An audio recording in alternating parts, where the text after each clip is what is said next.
What's up, everybody?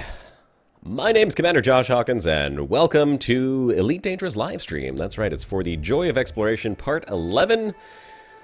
Oh gosh, it's been a while since I've done some exploration. Just kicked around, flown around, looked at some stars, looked at some planets, and really no other goal in mind other than just enjoying the galaxy and seeing what's out there. So I hope that you'll come and join me today for a little bit of fun, a little bit of chat, and a little bit of Elite Dangerous.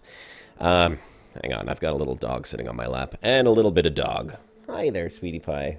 Hi there. Oh gosh, I got a mini alien here. Okay, that's enough. No making out. No, we're on camera. People are watching. Okay, just go to sleep. So, how's everybody doing today? Happy Thursday. Happy 420 for those of you who partake. And hey, everyone in the chat, good to see you guys all. 700th, there you go. Skellbags, Chemixtilly, Zaplo, Delete Alien, Tiamat, Alan Campagnaro, Doug79, Abel, Lee Mitchell, Lucci, and Rigmore the Rude. Happy 420, guys. That's right.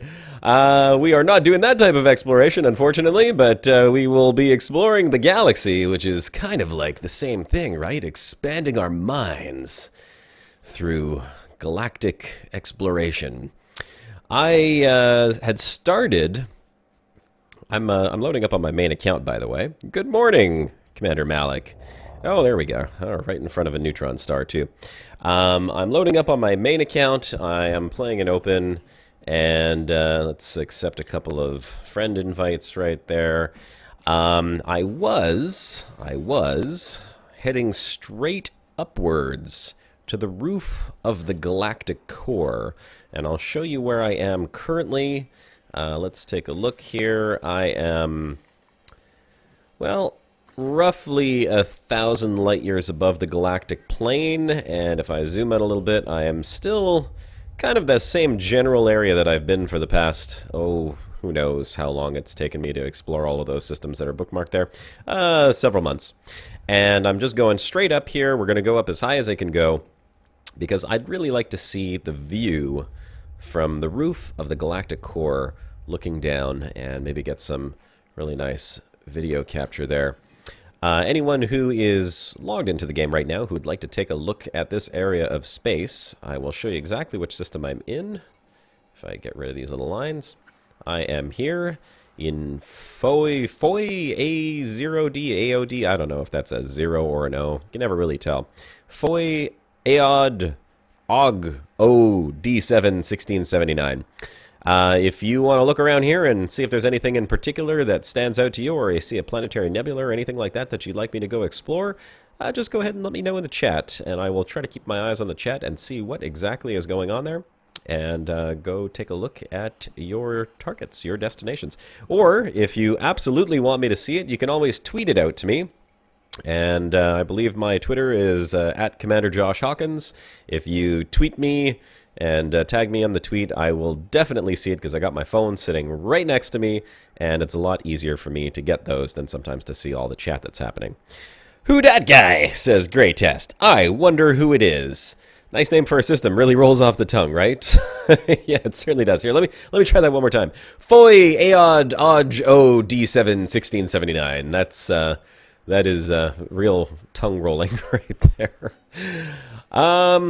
Let's see what I was looking at. I had bookmarked one or two places, or were those... No, those are far, far away. Okay, those are far, far away.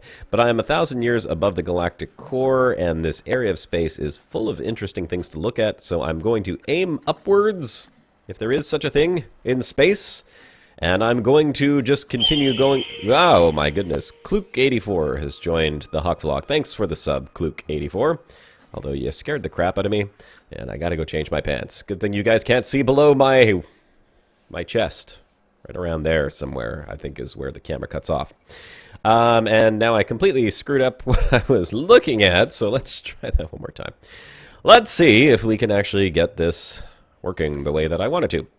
Okay, so here is me, and I'm gonna turn off the damn grid, because we definitely don't need it. And then we're just going to go up, up, and away. So up, up, and away, and we're looking for, like this right over here. Big stars, big pretty stars. Let's go here first. And neutron stars and black holes, I'm going to probably check out every big star, neutron star, black hole I can find along the way as we continue up, up, and away from the galactic core and the galactic plane to get up as high as we can. And that is the only high that we're going to be doing for 420, ladies and gentlemen. All right. In the summer of 1679. Hello, Jamie Fox, and Andy K, and Grelcher, and everyone else. I like big stars, and I like big stars, and I cannot lie. That's right.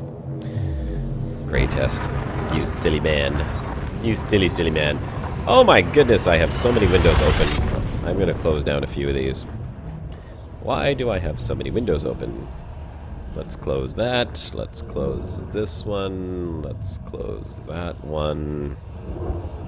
Yeah, let's close a few of these. And, whoa, okay. Well, I better not close windows. Well, what is going on here?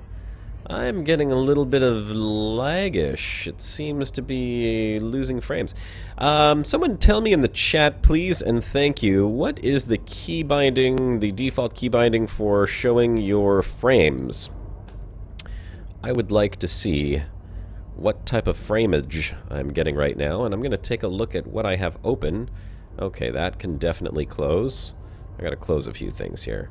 Way too many things open on my desktop. Close that. Let's close this. Let's close... what else do I need to close? Well, we can pause that. That doesn't need to be open. Elite Dangerous Launcher doesn't need to be open. Let's see. Yeah, why? Why am I losing frames? Control F? Okay. Ooh, look! 24 frames a second! There is something wrong here, my friends. I knew there was something wrong right away, but that's way worse than I expected. Yeah, ugh, gross. Okay, well, we're gonna get away from this star while my screen freaks out at 24 frames a second, and may as well just sound the Discovery Scanner in the meantime and see what the hell's in this system. 10 new objects. We'll take a look at that. Is a friend in your list a long way away? It's known as Framesrop. Framesrop? Yeah, okay. Nope, I don't know what's going on. Let's take a look at my settings and see why the hell I'm getting such horrible graphics. Quality. Because I should have no problems with this. Display. Okay, borderless. Yeah, that's all good. That's all good. Frame limit off. I haven't touched any of this stuff, so there's no reason why this should be all messed up. No. VR Ultra? I don't need to be on... Oh, was it still thinking I was on Ultra? I mean on VR? Maybe that's the reason why. Let's see what's going on here. Ultra, Ultra, Ultra, Ultra, Ultra. Terrain work. Well, that should be maxed anyhow. Apply. Don't know if that's going to make any difference at all. Oh, it's definitely not making a difference. Well then, I think... Houston, we have a problem. I'm going to quit the game and quickly restart it and see if that fixes it. Hey, look at that. 900 frames a second. That's better. Alright, well, let's try that again. Ba-da-bum-bum. Yeah, why does my Oculus keep popping up? Is my Oculus plugged in? No, it's not plugged in. Stop popping up, Oculus Rift. Or maybe it could be the fact that NVIDIA is telling me I have a driver update that I need to do. Maybe, possibly. Oh, great test. Great test. Here you are. Hello. Hey, gentlemen. I just wanted to give a quick heads up before you're fighting to death here. Hold on. Can't be in the green room if we're live. Yeah, what's up? Sorry. It's a known bug what you're fighting there. What, frames? Yes, if you're in open and you have somebody on your friends list being online far, far away, like beyond 2,000 light years or something, then you will experience those frame issues. So either you should switch to a private group or solo, or that's what he was saying. Yeah, something like that. That should fix it. Okay, well then I guess I can go into the private group. It's not like I really need to play in open 30,000 light years from the bubble anyhow. So I guess that's okay. That's a weird bug though. It's very weird, yeah. That's People are very concerned strange about that because FDev today announced that they will have the next patch coming early May somewhere.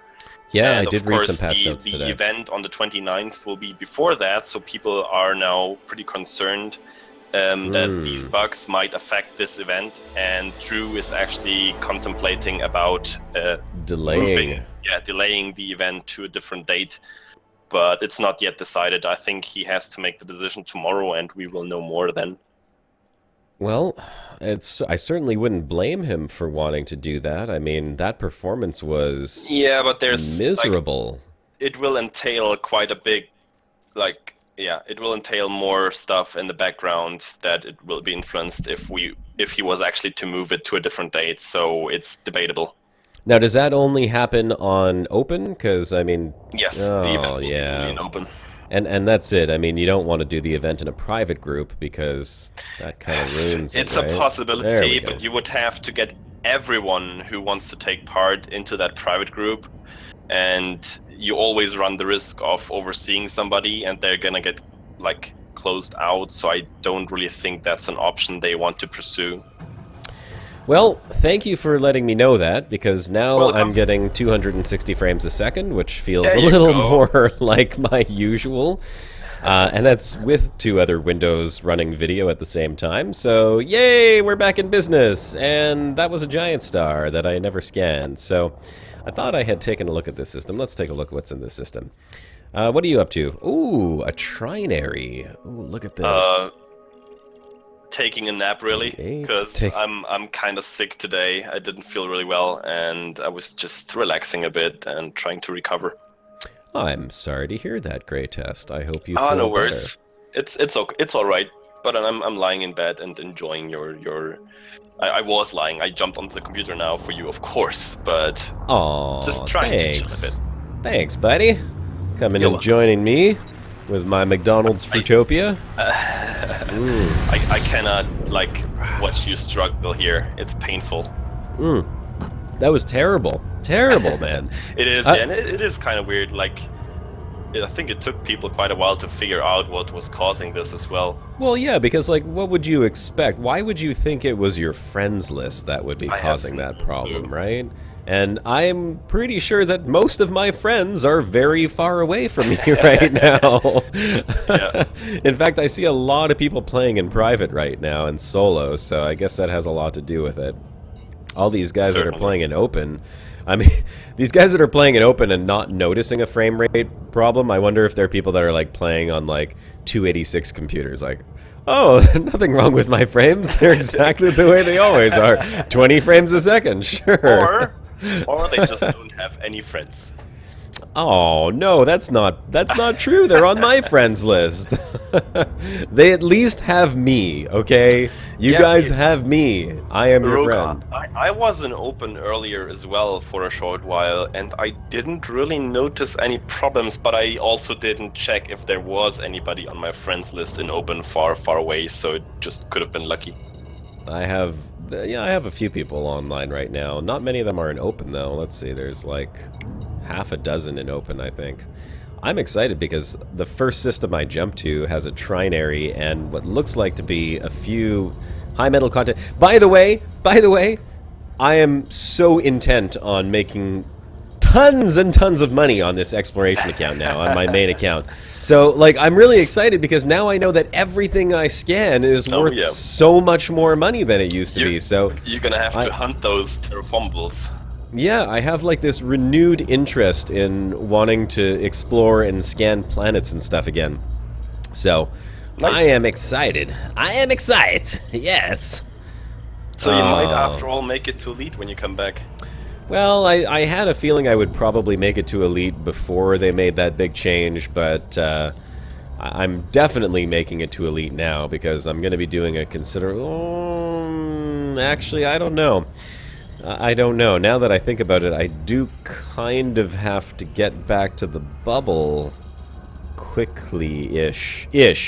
I say quickly-ish, okay? That's just for the series, quickly-ish. Well, in total, you're going to need about 160 million revenue in exploration to become elite, so you can roughly figure that out, how much you got left to do. Yeah, there's a really big crater on this planet right over here, and this is landable too. I'm kind of half tempted to go check that out. But I mean, this is how I'm not going to make money, is by going and landing on every planet I see. Oh, look, pretty planet, let's go land on it. No money, that's how it works. I did see some other interesting things in here, like these guys got like a weird green glow to them. Look at this. Tell me that that is not glowing green. And why exactly is it glowing green? Does the star look green? No. Why does the planet look green? I gotta go check it out. I have to go look at that planet, and I gotta go look at that planet. And I think that one could potentially have a water-type atmosphere. But I'm gonna go look at these ones over here. Oh, money, money, money. Money is so nice. Yeah, back to the event thing. Yeah. There's a forum post where Drew asks for your opinion. So if you got any objections or anything you wanna bring into the discussion, go there, make yourself heard, and he will read it all, I'm pretty sure, and make his decision tomorrow. So now's your chance to do that. I see. Yeah, I have the link right here. I'll post it in chat. Lee Mitchell saying those planets are ill. Ill like that's ill, man, or ill like, oh god, I think I'm gonna be ill. Nobody says I think I'm gonna be ill. That would be a very odd saying.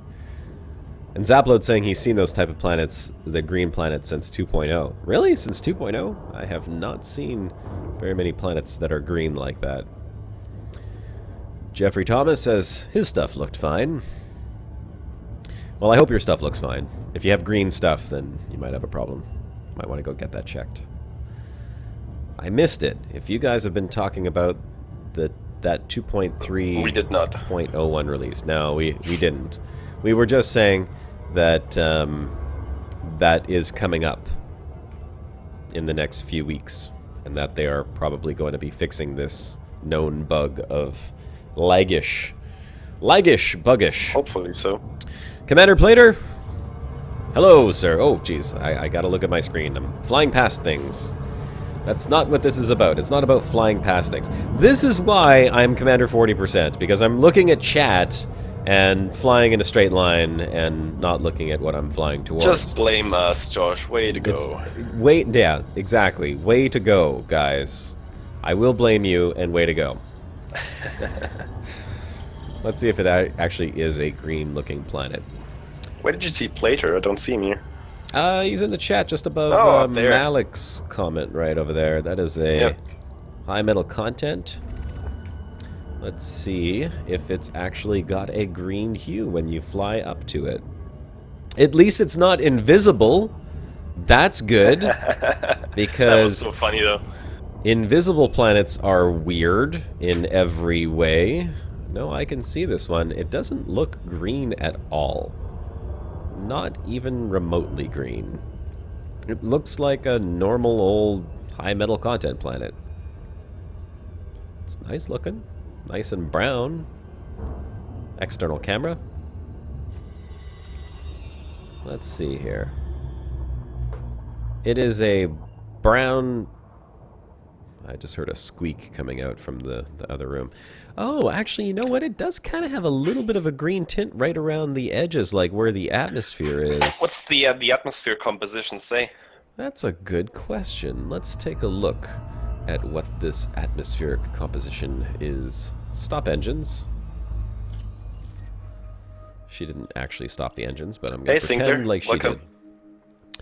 3.52 atmospheres. It's carbon dioxide and sulfur dioxide. Well, I guess sulfur could do that. Maybe. Yeah, I suppose so. I bet you this one's going to be far, far away now. Probably on the other side. Oh, no. It's only 14. Plater says he's familiar with these kind of problems during streams. What, green planets? Multitasking. Oh, multitasking. Sinclair Research says insomnia kicks in. Well, we have a solution for your insomnia, Sinclair. I will sing you a lullaby. Oh, hush, little Sinclair, don't say a word. Commander Josh Hawkins is going to buy you a nice little asp. It doesn't rhyme at all. That's the best lullaby you're going to get from me, okay? Stop, dogs. Leave me alone. Jesus. Why do my dogs have to be so damn cute? They're so damn cute. My wife isn't here, so they're antsy. Out. Yeah. We were talking about that yesterday, so maybe on the next broadcast, if my dogs bark at all, Turgeon is going to have to play Who Let the Dogs Out every time they bark. Or the beginning of it. Rogue Knight for a Night says, and Josh traumatizes the entire internet. How can I traumatize them if they're all sleeping? Ooh. The entire 57 people of the internet. That's right. The entire 50... Everyone falls asleep. No, that would work great, actually. If everyone just fell asleep during my live stream, I would have 57 people watching my live stream. I would just leave the live stream go for 24 hours.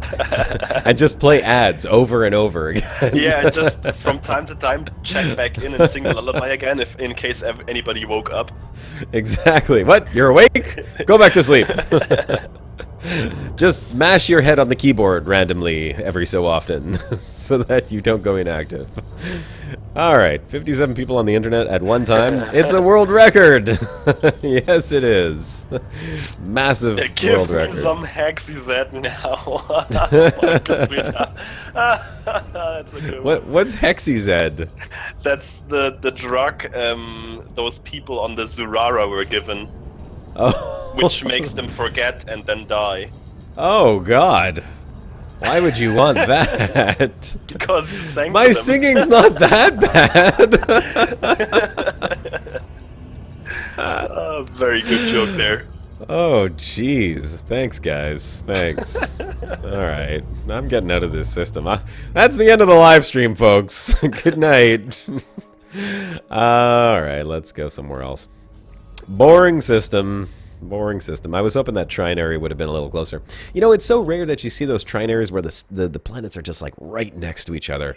And I love those. I absolutely love them. What you have to do to detect those is watch their distance from the star. If it's the same, like exactly the same number, then they have to be pretty close. Oh, is that how you do it, Greytas? Gosh, thanks. I had no idea. Here is an explorer like you. What are you talking about?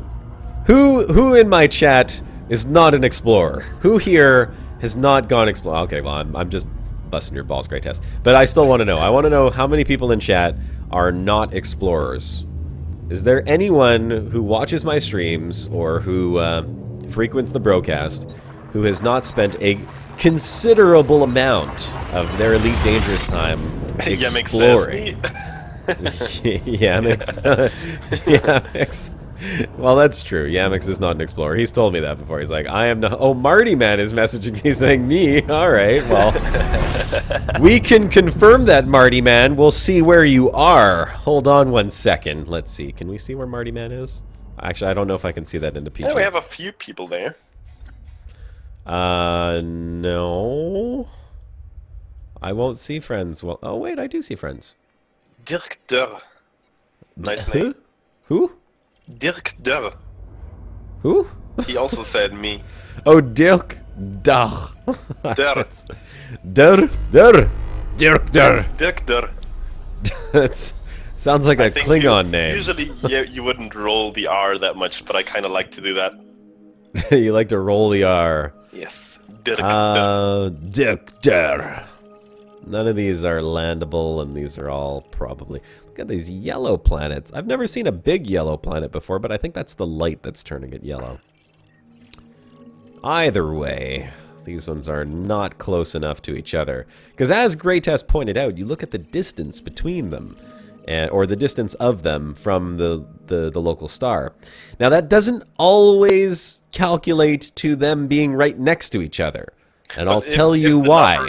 If the number is, like, if they are binary, if they have this binary bracket above them, and the number is exactly the same, or like 0.01 light second off or something, then they there have is to be a pretty close. very good chance that they are very close to each other. But how would they not be if they're in a binary system? They can't be on the other side of the star. I can explain that, actually. So, let's say, for example, this is your solar system, and here's your star in the middle, and here's a planet right next to the star, and it has two moons. One on one side of the planet, one on the exact opposite side of the planet. Or binaries, whatever, without a planet in the middle. Let's just say two binaries. And they are a little bit farther apart than what you would want them to be, but they are the exact same distance from the star because they are on a parallel, or they are perpendicular to the star. I get that. And I've seen that before, and I've been very disappointed by that, going, oh, damn it, I thought they would be right on top of each other, but they're not. And it's a shame, but it does happen. But you have to be quite unlucky to have that happen to you. It happened. Well, you know, look, there are a lot of stars in the galaxy, so it happens a lot more than you might expect, believe it or not. True. Unfortunately. I've seen my fair share of thousands of star systems in the meanwhile, so it happens occasionally. And I have seen more of those than I have seen of planets right next. Why am I not fuel scooping? I don't understand. This star is scoopable. My fuel scoop is on. What in the shit is going on here? 1 second. Don't know. This is... Oh. It's an MS? No, it's an M-class star. That's perfectly fine. M-class stars are scoopable. Yes, they should be. Did they make... No, it's an MS. It's not an M, it's an MS. Whatever that exactly means, but it...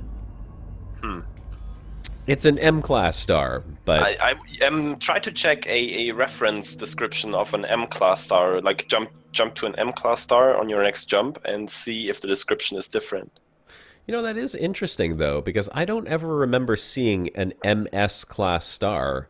I mean, yeah, I know what this right is. There it says that. I'm going to take a look. Let's look at the galaxy map. Like, usually, probably all M-class stars should be scoopable. Yamix is actually saying, actually, Josh Hawkins, have you been to Beagle Point? And if you have, then how many times? No, I have not been to Beagle Point, Yamix. Wait, hang on. Let me scroll up. How many people are not explorers? Let's see. I should have looked at the chat. I thought that was impromptu Dutch challenge. No, I don't even own the game. Says Molded Salad.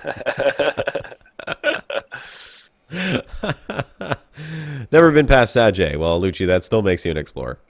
I haven't got 40% hull, so I'm not a true explorer just yet. Fuel scoop sometimes fails at scoopable stars as well, says Wolfgang Hubner.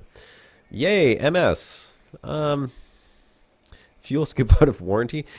Well, nobody said I'm not an explorer. Not really. So I think more people are explorers than not. Okay, so let's see. We'll go to map. We'll go to filter by star class. And we'll turn all of this stuff on. And this is where I am. See, it shows up as an M-class star. It should be scoopable then. Maybe it's some kind of glitch. Then absolutely it should be scoopable. There's no reason why it shouldn't be scoopable. That doesn't make Molded any Salad, sense. if that's the case, then I think there's quite a lot of stars named after you. Hey. I want to go here. If you're blocked from a chat room, how can you become unblocked? Are you talking about YouTube, Discord, or which kind of chat room? Because if you can type a question here, then you're definitely not blocked in here. Well, I don't have too many people blocked on here. I think maybe Greytest has dropped the ban hammer once or twice. It happens usually during the broadcast when there's these jerks who would just want to advertise or throwing random ill-suited comments in there, then they're gone, yeah. But it doesn't happen too often. Alright, well I just did a flyby just to see if I could scoop that one, and it still is not scoopable, so I don't know, maybe it's a bug? Imagine that, all of a sudden no stars are scoopable. I guess I'll just log off my account. How would you be blocked if you can type here, or are you talking about a different chat room? Because yeah, it's not this chat room, that's for sure. My only idea would be to direct message one of the moderators or whoever banned you, but I don't really know how that works. I mean, YouTube has a message system, but it's kind of unwieldy. Yamix is saying, if I haven't been to Beagle Point, I cannot call myself an explorer. I would probably have to argue that one just a little bit. I have been away from the bubble for... No, that's bollocks. You don't have to have been to Beagle Point to be an explorer. Obviously not. But it helps. Oh, it helps. Let's put it this way. Having been to Beagle Point definitely confirms you're kind of a crazy kind of explorer, yeah, especially. You're just nuts. That's what happens when you go to Beagle Point. It doesn't mean that you're an explorer. It means that you're just absolutely bonkers. It's like Woodstock, you know? Hey man, I was at Woodstock. That's what it is. Hey, I was at Beagle Point. Same deal. Okay, let's see if I can scoop this M-class star. Oh, there we go. Okay, so, well, I wonder what this one shows up as. If it shows up as MS or not. Let's see. No, this one shows up as a red giant. So that's interesting. The other one was an M... so what the hell? How come I've never seen an MS star? I mean, I must have seen an MS star before. But it was a giant, there are giant. some of these rare kind of subclasses of stars. For example, there are S-type stars out there. Only very few and mostly like a certain distance away from the core. I found some of them on my way back from distant worlds when I took the western route around the core. But they are very rare. Like, you have to filter for them or especially look for them to find them. Or stumble upon, which happened to me really. Yeah, but well, like there are in the main star classes, there are some of these subcategories as well, but you can only see them if you go into the description of the star itself. Well, MS apparently not scoopable, so that's interesting. It is interesting. Yeah, I didn't know that. I didn't know that either. It's the first one I've come across like that. Dangerous as well, because usually you think M-type stars would be scoopable, so if you jump to one with very low fuel, you're screwed. Totally and utterly screwed. Then it's time to call the fuel rats, and that's embarrassing. Yeah, it might be embarrassing, but if you didn't have to do it, if nobody did it, there would be no fuel rats. So. I guess it's also fun. I never had to, but... I kind of would like to. You know what I want to do is just for like a broadcast, just for fun, just log into this account, call the fuel rats, and we'll time them and see how quickly they get out here. Out there. Well, what they will do is set up a date with you. Like they'll say, okay, we'll send somebody out to your location, but it's gonna take a while since nobody is close. Probably. Say no, it has to be now, and then get them. And as soon as they show up, I'll get them on the broadcast live and be like, "You're live on the air. You win! Congratulations!" And they're gonna be like, "Screw you! I was thinking right? You're in distress. I am in total distress. You're I never needed gonna a guest on my show." By the fuel rats again. Nah, they wouldn't do that. Hey, we got two planets in the system. Ooh, MS is a carbon. planets. There you go. Did you check It's a to see how carbon-based old that Apparently, that Sam MS Zubock said star that. was? I could check to see how old the MS star Yeah, was. check how old it was, because it should be incredibly Did old. It should be as old Did as it the say M-class on the galaxy Yes. map if you hovered over it? It did say M-class on the galaxy map, but let's take a That look. is weird. Let's see how old that carbon star is. So, Because I let's see mean, if an MS hopefully this is an M works. that's close Apparently, to the end of its Obsidian life. Ant already did that. And if you've got an M-class star that's close to the end of its life, it's probably at least as old as the universe. Oh, they're This ultra rare, is- apparently. Oh, really? Yes, according Okay, so to the that's Elite not Wiki. the right one. Where is that? Heading towards is an this one M-class, right heading here? towards becoming a carbon star. Oh, here it is. God, that must be old. Here it is, and now it shows up as MS. Now I see MS on there. There you go. Ms. Star. Let's see how old Yes, it That's is. the reason why. Please. It's 9,506 million years old. So 9 Well, billion, that's piffle. 9.5 billion. Well, I think that's bollocks. Actually, for an M-class star, It's it should be 14. Yeah, right? I mean, like, that's really just around the age that our star would be dying, so... And that's an M-class star that's done too many drugs in its youth or something. It's burned up. I mean, it's ridiculous. And we don't even... our star isn't even an M-class star. Ours is a K-class star. We've got a G that's got another 4.5 billion years. Yeah. It's got a while to go. Apparently about to blow. MS. No. All right, let's see what else we got. No, Frontier, bad Frontier. Slap them on the wrist for that one. You know, I really like these giant stars, but I have had terrible luck in finding one that actually has a planet close to it.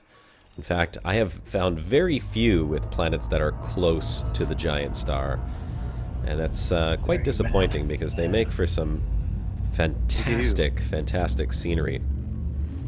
MS equals molded salad, says Sinclair Research. Okay. Just invite the fuel rats for a show. Might be cool. Yeah, you know what? That was something that I think we had discussed a long time ago, was saying we should do a fuel rats broadcast where we go and rescue people. We did Iridium Wing, and we never did the fuel rats. We've never actually done fuel. No. I did a video for the fuel rats, actually. I did a little commercial for the fuel rats. It was just an audio commercial. Night, Plater. Take care. Yeah, Plater, take it easy, buddy.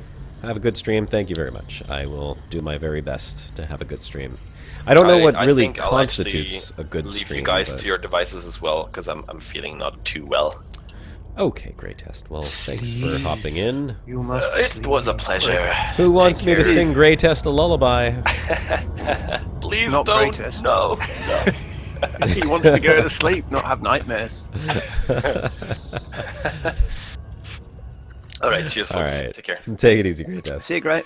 There, we got some black holes over here, too. This is excellent. Excellent. Yes. Very nice. Anyone finding Earth-like around a gas giant, says Brian Clayton. No, I was actually I was just saying that the other day. Yeah, we have seen it has been found. Earth-like satellite. I have not, of gas but giants. I've never found one myself. Waterworld. Has anyone found a ringed Earth-like in orbit around a gas planet? Oh no, not no, not a ringed one in orbit. No. What I would like to see is a ringed Earth-like in binary with a ringed ammonia world orbiting a Wolf-Rayet star. The stuff of a madman's dream. Right? It's not gonna happen. It's out there somewhere. I mean, it has to be. It has to be. Really? Yeah, absolutely. How could it not? Well, you know, the temperature discrepancy between ammonias and Earth-likes. Wolf-Rayets are only 5 minutes old, aren't they? Something like that. Pretty close. But it could be. It's possible. It could happen. Black hole. I haven't seen a black hole in a while. They changed the hollow image for black holes again, it seems. So it's got that sort of swirly fried egg thing going on. That's just a little black hole. It's just a little baby black hole. Well, Just don't make it any bigger by driving into it. No, well, I highly doubt that the mass of my ship would actually increase the size of that black hole by it might. much. It could just tip it over the edge. Yeah, by half, by half an atom, by one Planck length is how much, how big the black hole would increase. 1 Planck length larger.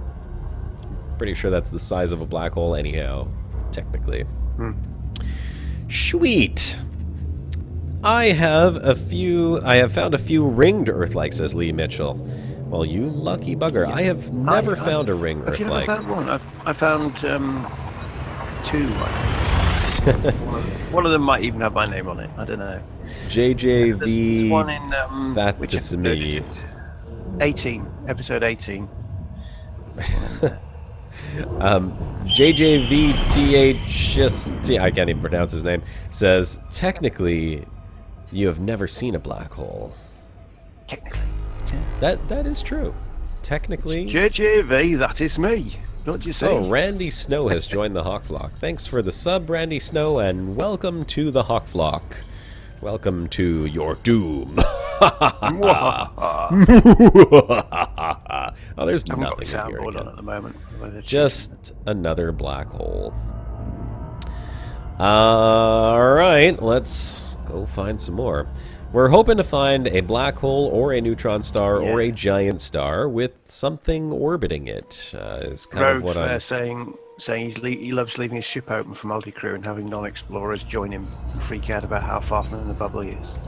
Well, I guess the good thing about people joining your exploration vessel is that they're not going to shoot a random ship and get you a bounty, right?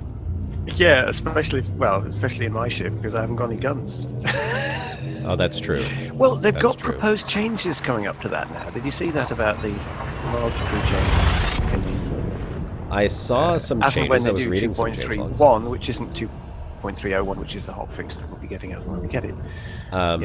What What were they? Oh, yes, they were talking about toggling, right? Only the helm can deploy hard points. Yes, it's kind of smart, I guess. Well, but no, you can toggle it on and toggleable. off. Yeah, because I mean, we found, I found in the past, I don't know if it's the case when we tried it, that it's handy if the gunner can do that, because sometimes the helm's too busy doing other stuff like flying the ship. Yeah, but if it's a of course. toggle, so you can have it, you have control or not, then that's fine. That's the right way to do it. All in favour of toggles, I am. All in favor of toggles, say aye. Look at Or this. say So we've got no. two It's toggle. dwarf stars. We got a Y and a T, both orbiting this black hole, and they both have one little planet orbiting around them. And I still don't understand why you can't see the distance of other stars from a star. Makes no sense. None whatsoever. Yes, that's true. It's just, yeah. Only Star. planet You can distance. only tell if they've got a little planet around them. Yeah. Yeah, but you know what's nice about these, when you have like a dwarf star, although it's kind of weird because they haven't really enabled multiple light sources in Elite, which I don't understand why. I mean, you can toggle that as an option for people who have slower systems or, weak systems that they don't want to have like crazy bogged down, but why can't I have multiple light sources if I have an Uber gaming machine? I would very much like that. Well, yeah, I mean, that's in the same bracket as Brian Clayton's question there. He says, why is Josh's gal map working? Because Josh has an Uber machine, and he did the super sampling, turning it off and on again trick, and it corrected your pointers. Unlike the rest of the Elite Dangerous world, who are still, including me, who are struggling away with, I can't click on that. It was a problem. It was a problem for a little bit. But they should be fixing that in the hotfix. Yeah, Basically, I'm happy that mine mine is fixed. just undo what they've currently done, because I can't see that anybody is benefiting from it. They're just going to revert the whole game back to 2.2. Just, That's what they're going to do. put it back to how it was, like the star texture popping. What's that about? I mean, I haven't noticed that yet. Is there a star texture popping? yeah, when you drop in next to a star, especially if you sort of fly straight past it, scooping. It stutters 3 or 4 times as it updates textures on it. Oh, I'll go take a look. Yeah. But this is what I'm talking about with if you the just park lack yourself of multiple a distance light from sources. it, you don't see it, but none of us do that. You just fly straight past the thing and you see it. So here's the problem with lack of multiple light sources. See, here is a ringed dwarf star orbiting a black hole, and since the black hole is the primary star, the game actually considers the black hole a source of light for some reason, which it's clearly not emitting any light at all. And so when you come up to this dwarf star, its rings are not illuminated by its own light. So you end up with these black rings, which certainly look very cool, but are highly unrealistic. It's breaking my immersion, man. Well, you see, maybe what it is that Breaking my immersion. in order to have the black hole be a black hole, it's actually emitting black light in the game engine. And it's black light that's illuminating the... Yeah, well, yeah, that could be it. It's anti-light. It's putting out darkness. Darkness. Darkness. Look at that. No light being emitted from this star. Darkness. It's just a weird thing, because I'm pretty sure, and I could be mistaken by this, I'm going to double check right now, but I'm pretty sure that you'll see the color reflecting off of your ship. External camera? Let's take a look. Oh, you can see everything reflecting off everything now. Did you see the picture Yes, I put you up do. of reflections of the iris and the holomine? Yeah, that was actually really cool. You gave me an idea with that, as a matter of fact. Yeah, so, yeah, and you if you parked, that's if you're in the hangar. If you parked on the top of the landing pad and have a look at the high res of the eye, you can see the circle of the back of the station of the eye. It's crazy. So it does emit light, obviously, because there is light being reflected off my ship. You can even see like a little bit of pink off the ship there. Yeah, but it doesn't light up its own rings. Oh well, what can you do? Let's go see what else we got here. Let's find... Okay, so black holes, there was 3 of them. I checked out all 3. There's a few more I can see off in the distance, but we want to go up. Up, up, and away. So let's go up. And we're looking for... what are we looking for? Oh, there's a few more black holes up here. You're closest to and the core. we got a couple more giant stars. You'll be finding What's that? quite a few. You're Oh, closest yeah. to the core still, so you'll be finding lots of Well, statistically a lot more stars. I'm But quite yeah, a lot of ways blacks, up lot of- right lot now, of bright actually. stars. Yeah. I am quite a ways up. Oh, that's 50. Okay, hold on. Oh, why did... Stars, planets and moons, landfall. I do this periodically as I click reset by accident. And you want all these on, except for asteroid clusters, because you really don't need the asteroid clusters on. See? Stop. There we go. Okay, so I have to actually plot a course, because that was a little bit too far. So we'll have to do this in 2 jumps. Uno, dos. Okay. Oh, come on. Stop being silly like that. There we go. Alright, we'll do it in 2. And so what I'm doing right now, Turgeon, I don't know if you were here right at the beginning of the stream, is I am by the core of the galaxy, but I'm flying straight up because I want to see how high up I can get to get some nice shots from the ceiling, the roof of the galaxy, so to speak, near the core. And we're going to get some really nice views from up there.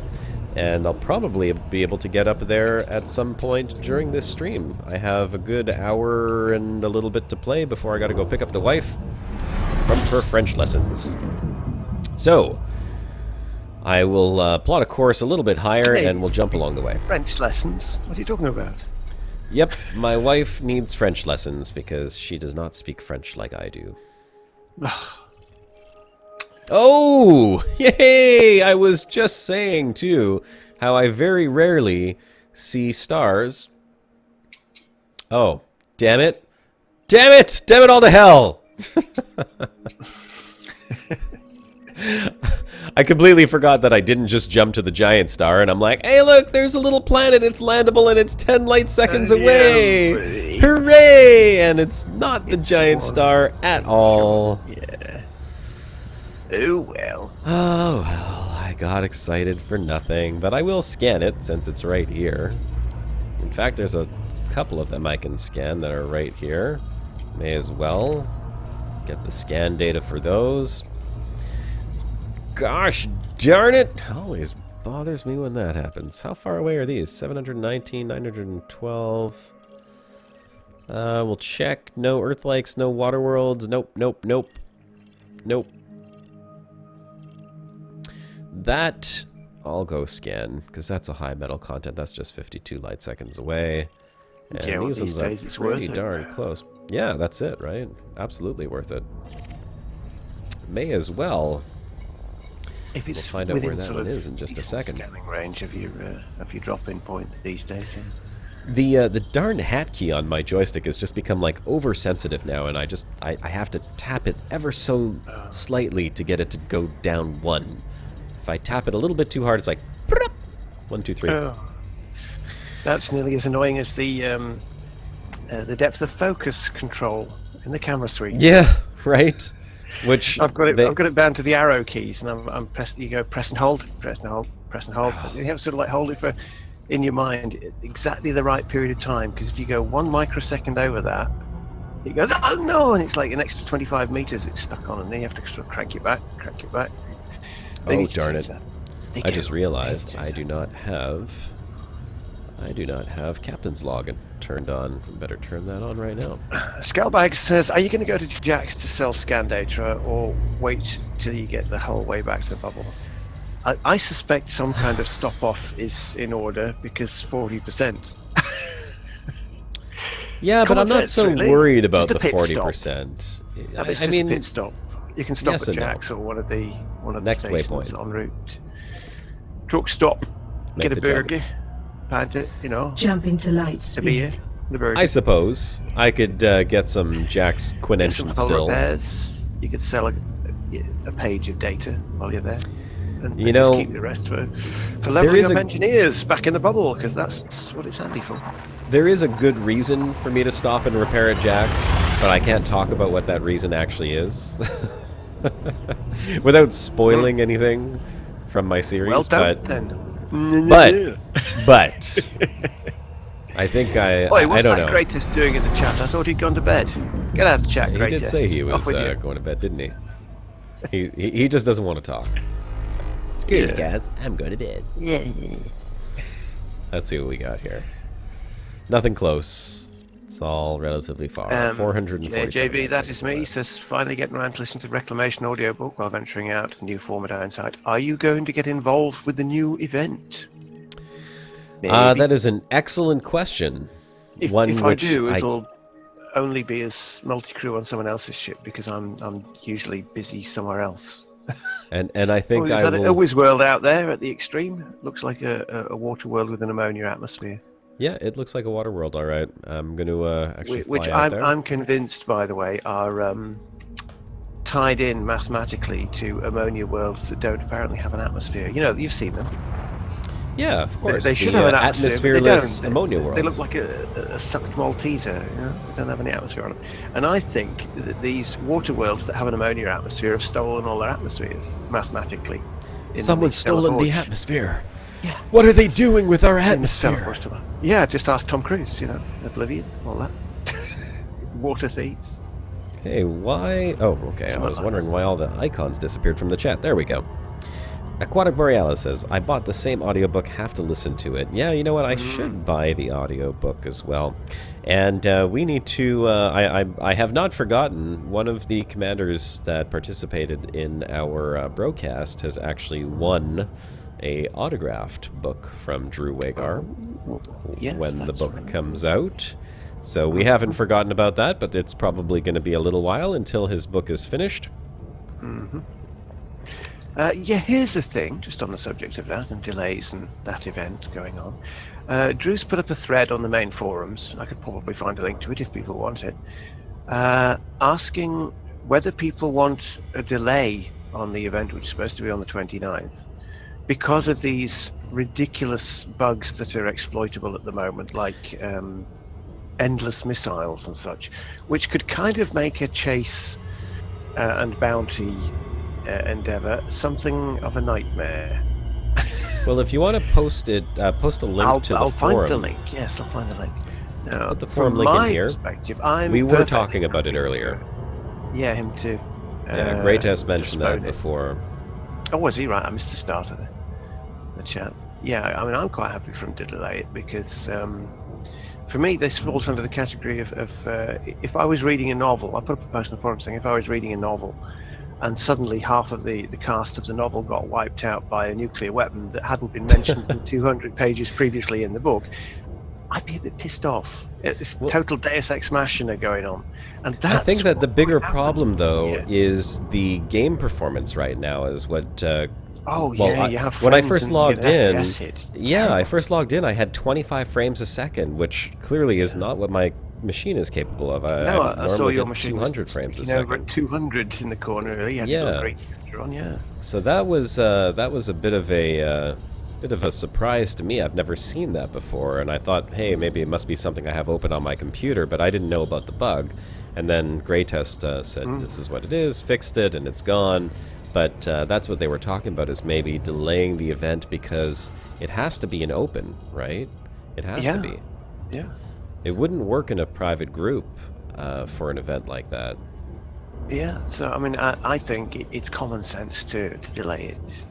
Just as long as... I mean, he's built it up for, what, years. Literally years. You can, Yeah. if we want a couple more weeks, you know, you don't want to ruin it. A couple more weeks won't make a difference. Which is not a big deal. I mean, delay an event like that by a couple of weeks to make sure it goes smoothly. At the same time, I mean, how many people are actually going to be able to participate in the event? Well, like most events, probably 5. And everyone else will be reading Reddit to find out what actually happened. What did they do? Well, I don't understand. Two-minute video event over? I can't be bothered to watch anything longer. Yeah. All right. There we go. I scanned the water Something world. like We are moving along. I bet it's an ammonia water world. It could be. It's just got that dirty smog colour to it. Oh, possible binary here. It looks pretty close, too. Well, hopefully I don't fly into one of those 2 stars. Let's see if it was an ammonia water world. I think it was just because it was very far away. Yeah, it is. Look at that. You called it. There you go. It's an ammonia water world. Or a whiz world, as I call them. Whiz world, sure. Whiz worlds, yeah. Make the jump.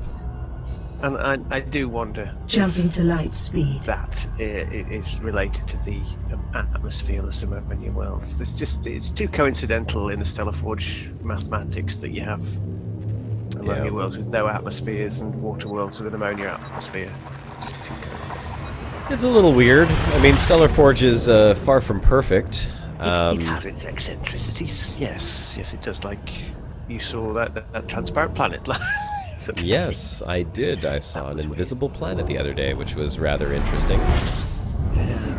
Okay. Keep your eyes let's open for that see. happening again, because you don't have a co-pilot to see. No. Yeah, I hope it doesn't happen while I'm by myself, because I would not notice. I'd be like, oh, well, look, it's the ringed planet. And dead. Yeah. Alright, nothing else in this system. Let's go check out that black hole then, shall we? Before we move away from this little area. Alright. Oh. Hey, I think there might be something else with that black hole as well. Yeah, I think there's something... Yeah, I think there might be. Sorry, Mom. Can't answer the phone right now. Alright. Oh, she'll come and chat and thrash you for it. I talked to her yesterday. She gets the notifications that I'm on YouTube. I mean, she should. If she doesn't, then shame on you, Mother, for not knowing that I'm live streaming right now. She'll check that now, and she'll come straight into chat and say, "Answer your damn phone." Well, if anyone, Mama Hawk is gonna pick me. She's gonna pick me. Yeah, gonna, probably. I don't know. I don't know what he means by pick me. Yeah, but Mama Hawk knows how to get into my chat, and she knows how to come in here and message me. Yeah. And I don't normally just ignore her calls. So if I send her to voicemail, and she should know that I'm busy doing something. Which most of the time is going to be YouTube videos of some kind. Alright, we got a black hole. What else have we got here? That one seemed kind of like a big black hole, too. Because I saw a big circle sort of pop up here. What do we have? What do we have in this system? A black hole and a black planet. Look at that. Look at the color of that planet. Quite nice. Too bad it's 8,000 light seconds out. I bet you that's going to be really cool looking. Actually, it's probably just going to be black when you get there. Yeah. The other problem with... Has it got an atmosphere on it? It But yeah, it does have an atmosphere. there's no ambient light on the system map to tell you what it is. Is there? No, and that's the other thing is, like, if I fly out to that planet, it will be just black. No ambient light from the stars surrounding. All right, let's see how far up here I can plot a course, and I'm going to start jumping. JB, that is Mary says, do you think landable lava worlds will be in 2.4 or early 3.0?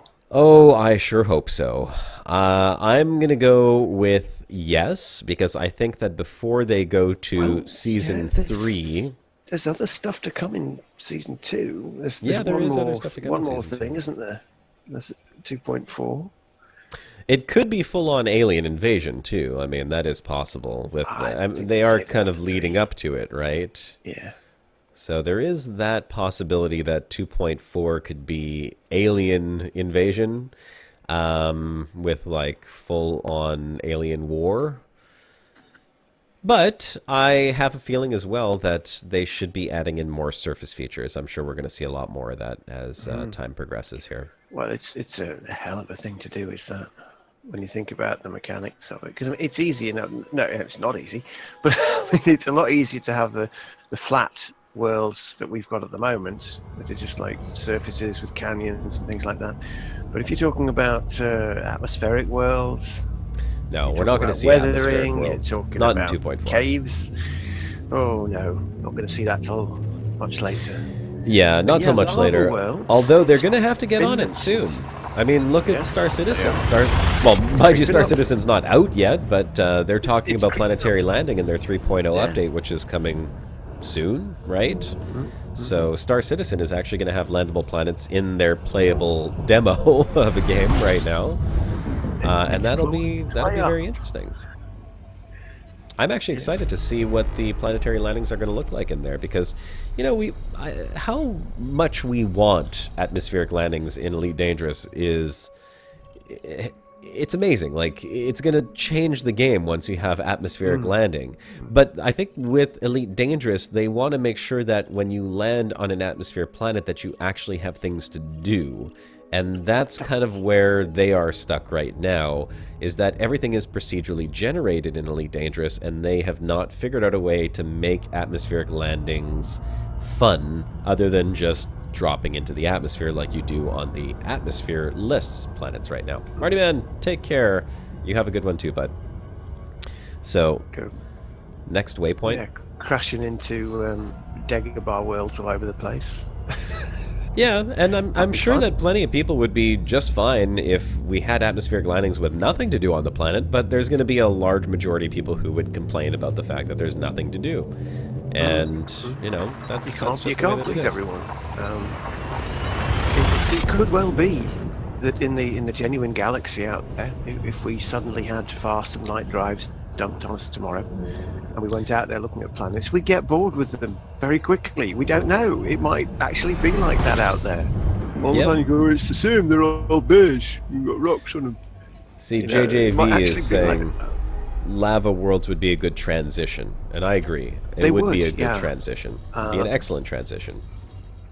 Because they have the added bonus from a developer point of you can drive on the rocky bits, but if you fall into the burny bits, you'll burn. So you don't actually have to put too much detail in them.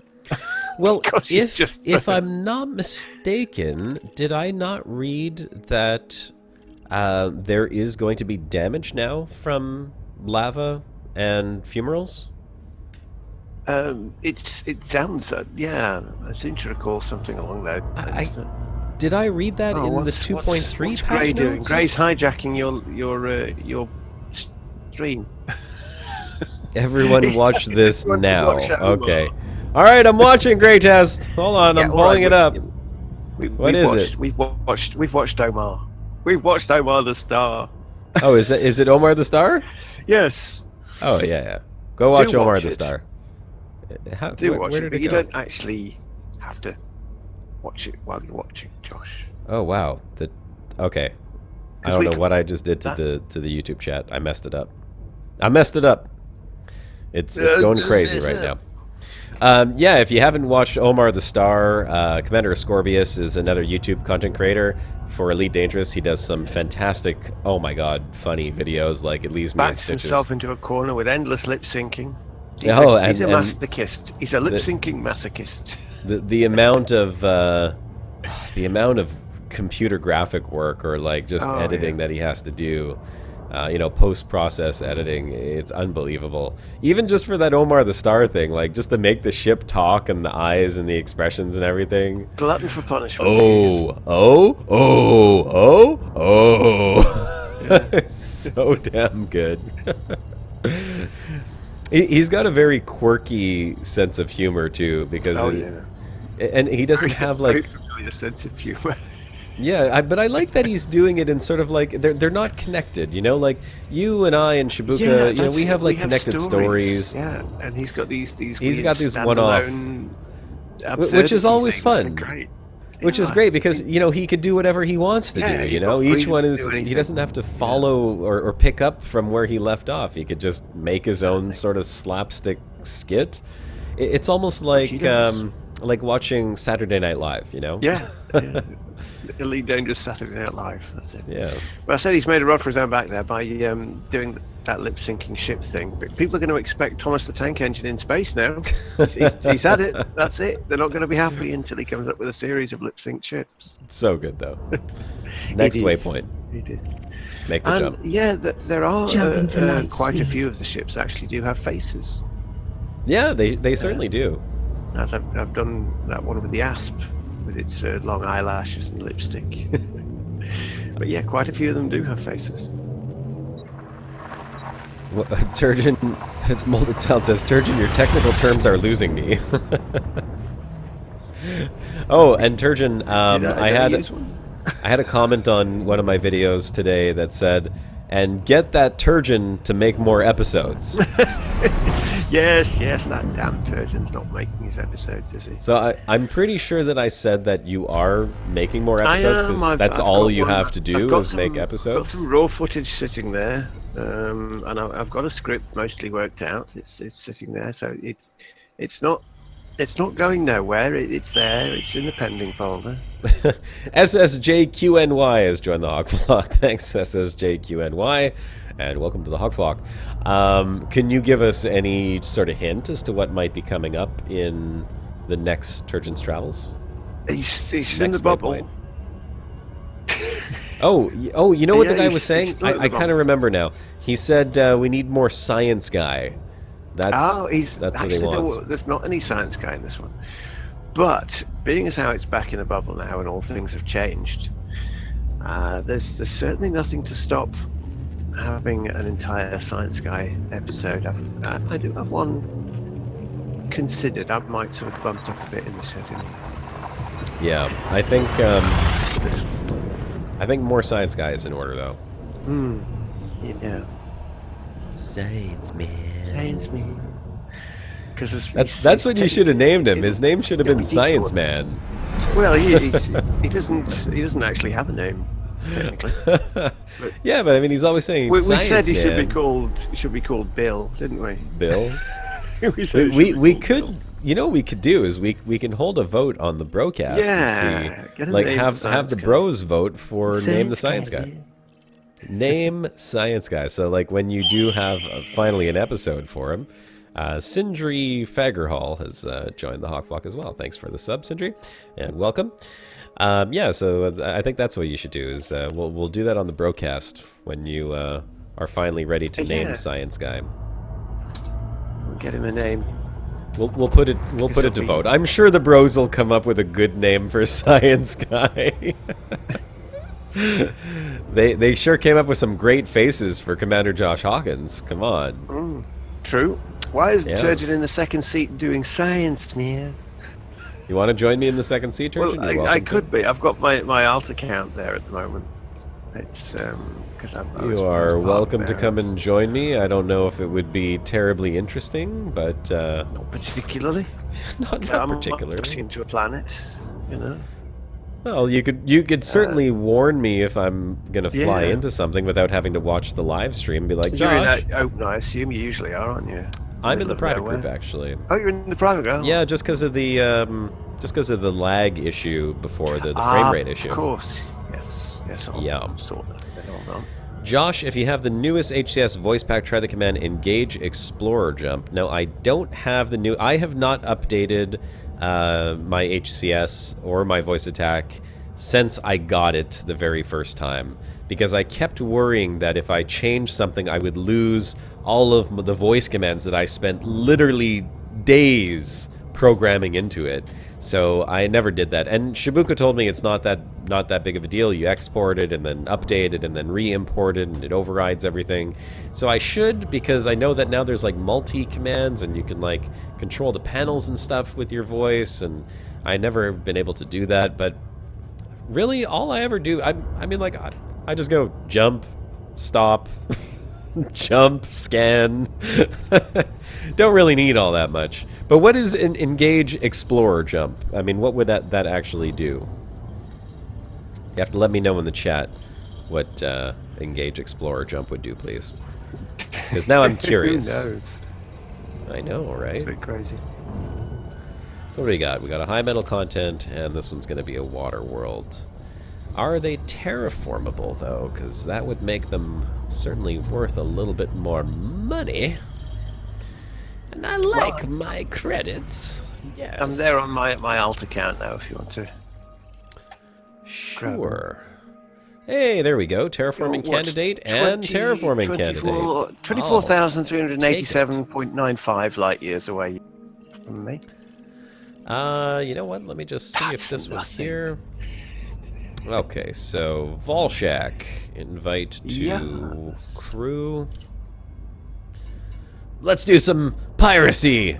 There you go. Yar. Piracy in the middle of the We'll be deep space pirates. Yar. Just waiting for some unfortunate soul to come by. Oddly enough, Volshak doesn't look like Volshak at the moment. He actually looks like me. Let's see what Volshak looks like. For filming purposes.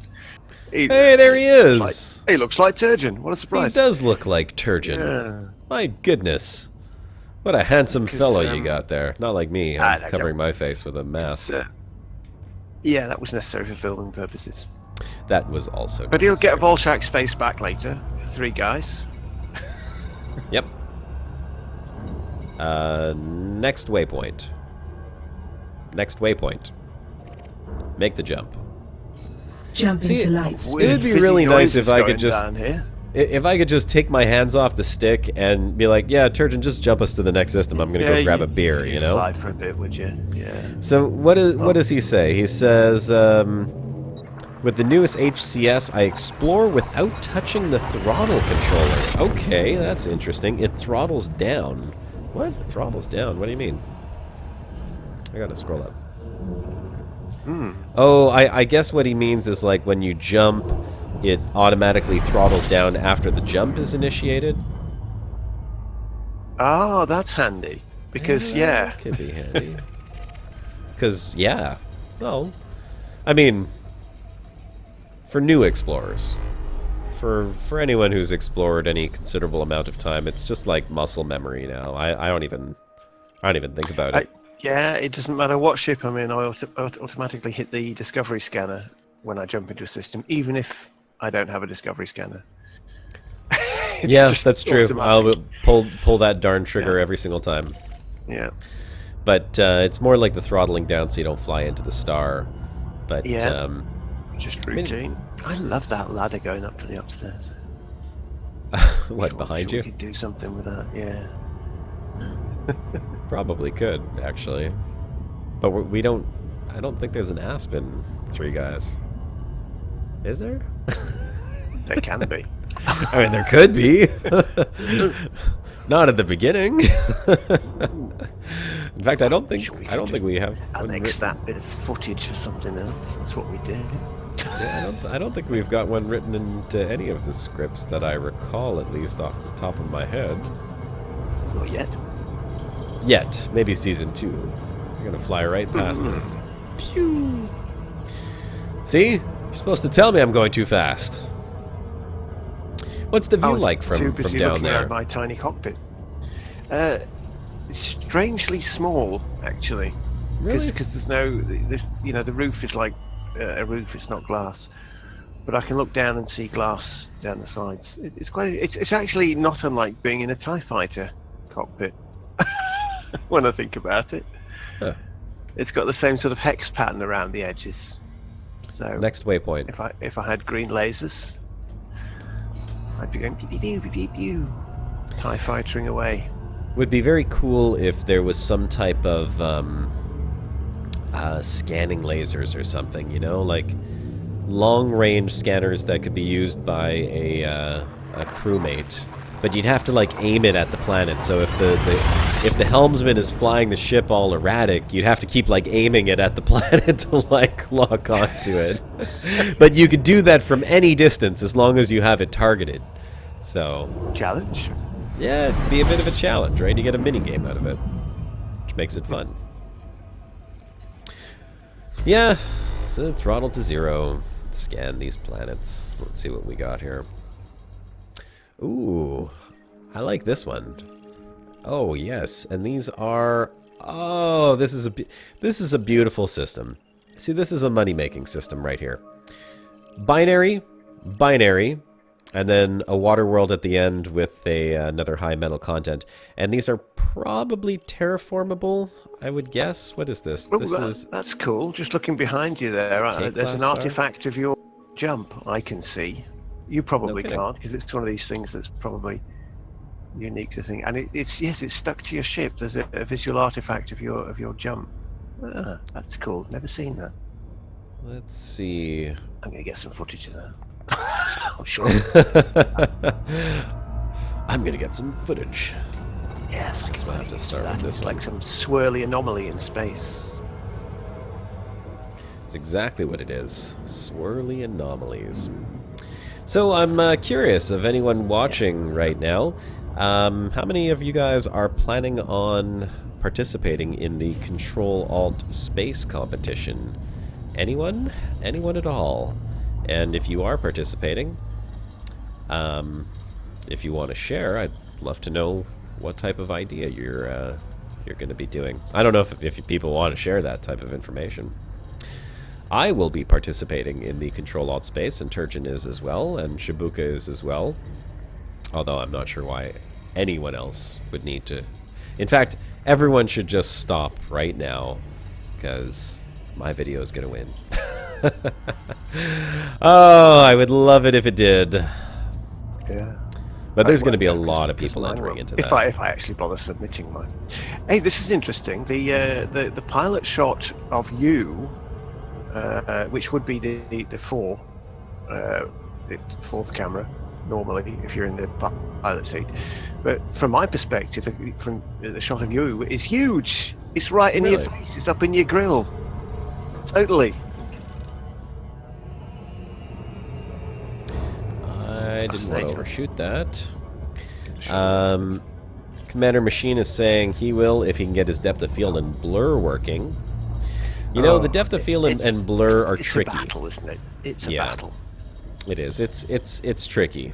Not gonna lie. You know what? These planets are quite close to each other. You know, these camera angles from the co-pilot seat in the Asp are better than the ones from the pilot.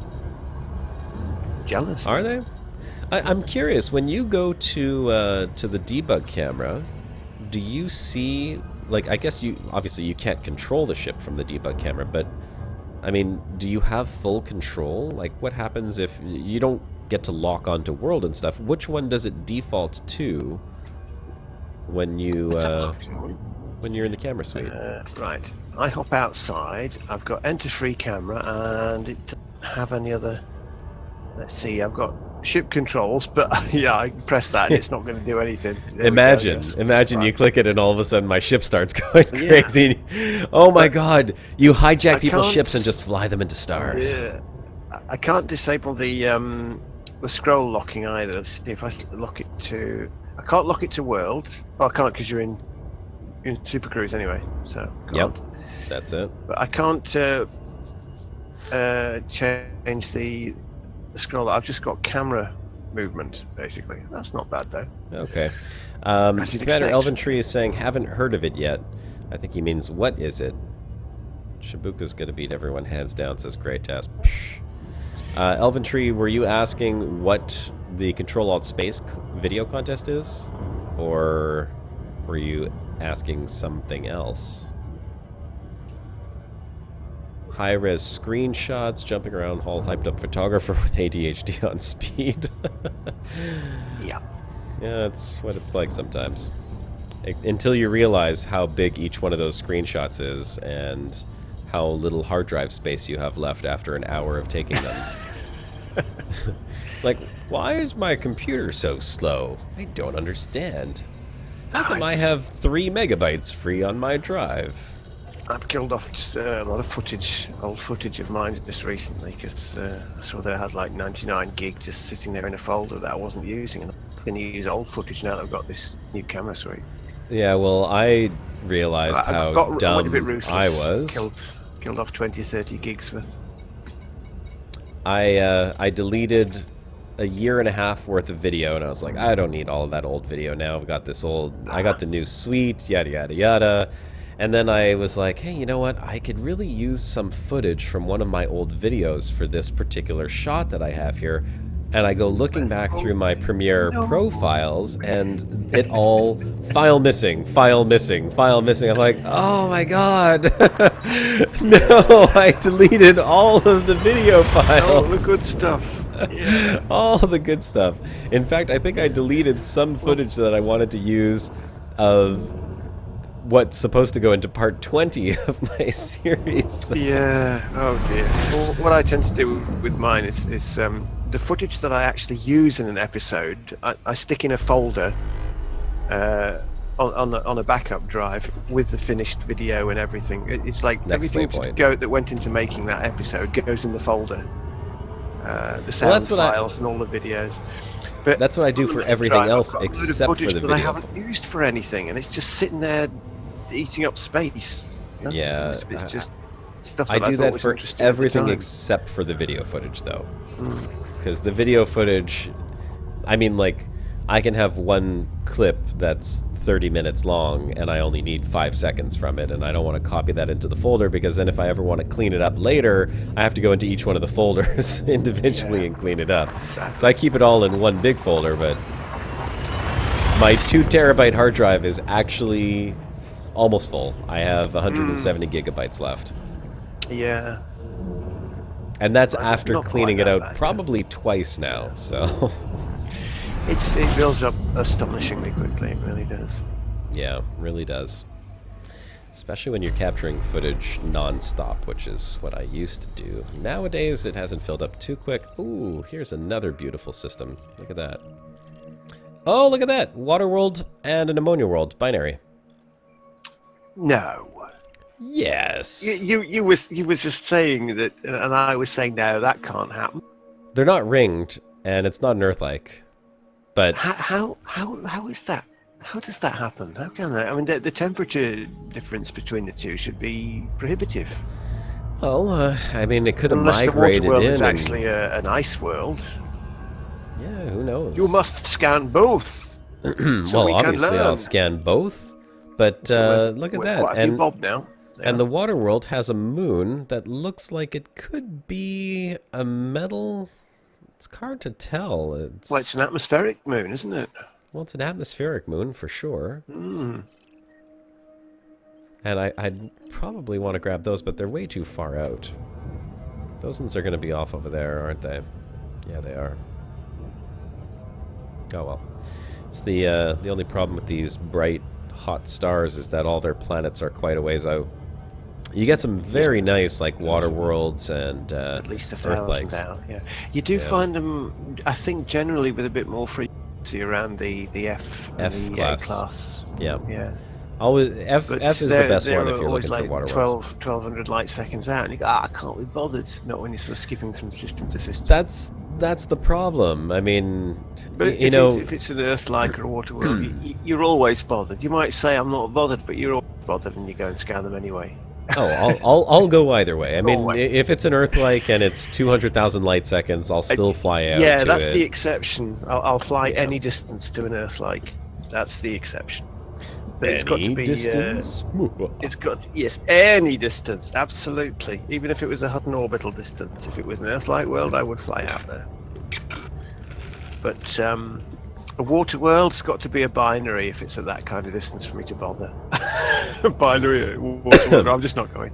Well, this one here, I mean, this is a jackpot right here. Water world and an ammonia world. Yeah. And not even that far, 4,000 light seconds out. I'm happy with 4,000 light seconds.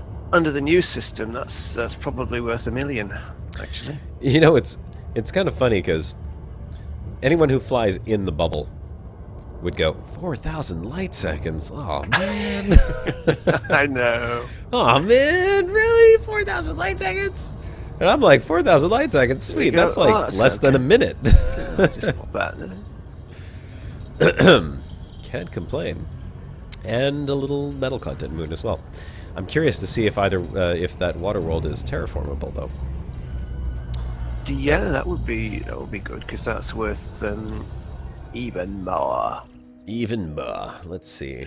Well, here's the thing. It is not. We're in multi-crew. I'm assuming that when I go back to the bubble at the end of the multi-crew session, I can't cash in your discoveries. That's I keep seeing it up in the edge here. Detail scan complete, and all this. Especially because you had us assigned as pirates. Right. But, yeah. Huh. Interesting. It's never actually occurred to me to wonder if you could telepresence someone's data so that you could have first discovery tag when you're across the other side of the galaxy. Well, I that wonder. Can't be possible. I don't think it would make sense, but I wonder if when oh, that's 9,000 light seconds out now. Do I want to fly 9,000 light seconds? Maybe. I wonder what would happen is when I go back to sell the scan data, will you get partial credit for the scan data? Yeah, that's the thing. This is all stuff that we don't know. Next waypoint. We'll have to find out. Next waypoint. Next waypoint. People in chat, do you know? Just a bit of a delay. You people in chat. Make yourselves useful. You people. Do you know this? You people. You, I say, you there. Dark Chaos is calling me a lazy bum. He says he scans everything in the system. Well, if I'm playing by myself... Yeah. You know, we all start off doing that. Yeah, that's true. If I am playing by myself, if I'm not streaming, I will go scan everything in the system. But if I have a destination in mind and I'm streaming, I go check out the stuff that I think is interesting or the stuff that I think is worth me going to scan. Because, I mean, it's not entertaining for people to watch someone fly 100,000 light seconds for an Earth, well, an Earth-like world, yes, maybe. Well, even that's not that interesting, but it's not interesting to have someone fly out to go scan a rocky world, you know? Like, nobody wants to watch that. Ooh, what do we got here? No. Those are right close. These are right close to the star. Melties and gas, yeah. Yeah, little rock planets here. You got a cannonball innermost there. That's worth a few bobs of scan. Which it'll one? Be the one innermost one. It'll be 100% metal, won't it? This one? No, the molten one, the melty one. Yeah, the molten one. Cannonball, yeah. Oh, hold on. It's bound to be metal. You'd think it would be. That is what he says. You don't get anything for exploration unless you're the helm. Fair enough. There's your answer. No, there's the answer. So this is why they don't have exploration as It does make sense. I mean, it's there as an option on the multi-crew, but it doesn't actually do anything as far as I can tell. It's too bad. But yeah, it makes sense because why would anybody bother coming back if they could just sell their data remotely by someone holographically popping on the ship, taking the data, and holographically popping back to the bubble? Absolutely no reason why they ever would. No, you just stay out there and forever. just keep. Yeah. Well, I mean, why? If you could send a holographic presence to the ship, how come you can't send back planetary data? Like, come on, for reals, yo.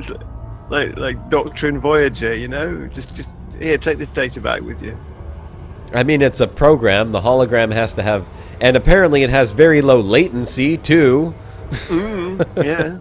So working on sort of some strange subspace that instantly communicate across the galaxy. It's gameplay mechanics. Right. Right. You'd think I could send it back on your holographic beam, but apparently not. Stops people jumping in your ship and selling it. Ah, that's true. Yeah, well, it wouldn't actually make any difference because if it's like bounties, then the helm would get the money anyway. When he went back to the bubble, he'd still get the first discovery, right? Yeah, Even if and it's I... already technically been discovered because he discovered that would be fair. It would be fair if you only got the data when the ship comes back and sells the data, because then you won't be jumping out and selling the data, and you should be able to participate. I mean, you were there. You spent time in the ship. It's an odd little mechanic, but I can understand from a practicality point of view why they have. You know, there's no other way you can realistically do it without completely scuppering the whole exploration principle. As I say, just stay out there indefinitely.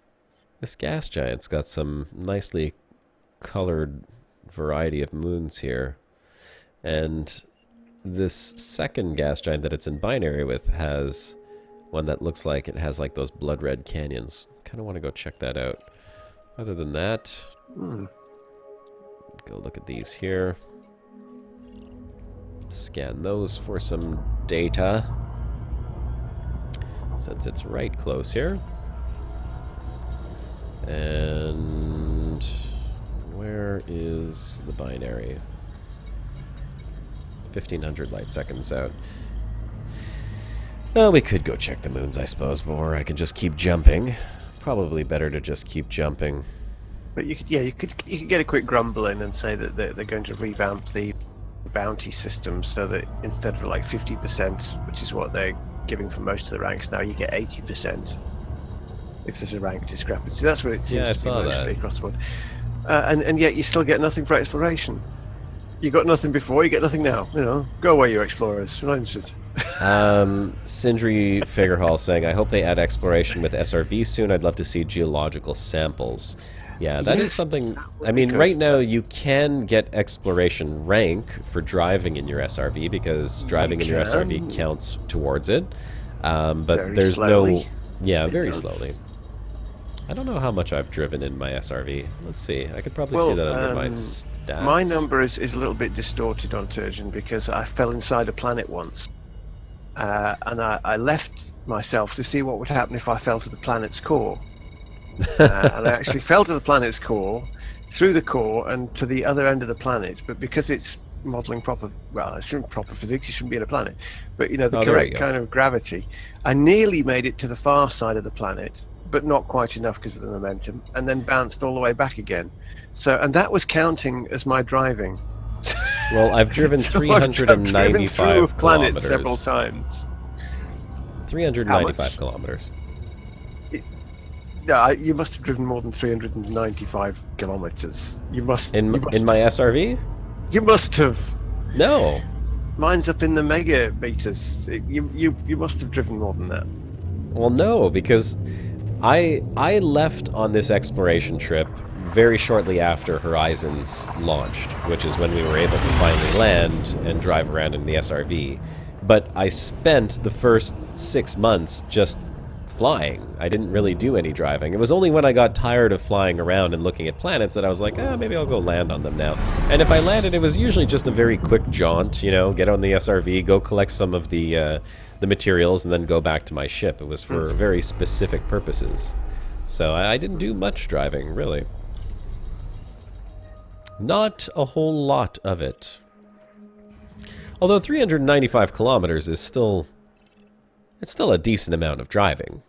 Yeah. I mean, it's not... There is that in chat. That still only counts as one! That's it, right? Yeah. No, I've driven a lot. Because I suppose... well, driving through a planet kind of is a lot. It does kind of skew it a bit. I'm sure it was counting the stats on that Just one. a little bit. You know, I wonder if that just left it bouncing backwards and forwards and went and get a cup of tea because I was curious to see what would happen. Well, but, how much did that count towards your exploration rank, I wonder? Not very much. It doesn't really, you know, it's minimals of percentage points. But I was curious to see if I'd left it long enough, whether it would actually settle in the core of the planet and just stay there, you know? Yeah. But I got the impression that it would probably have taken a couple of days literally bouncing backwards and forwards to settle finally at the core, so I didn't bother. I thought, you know, things to do, places to be.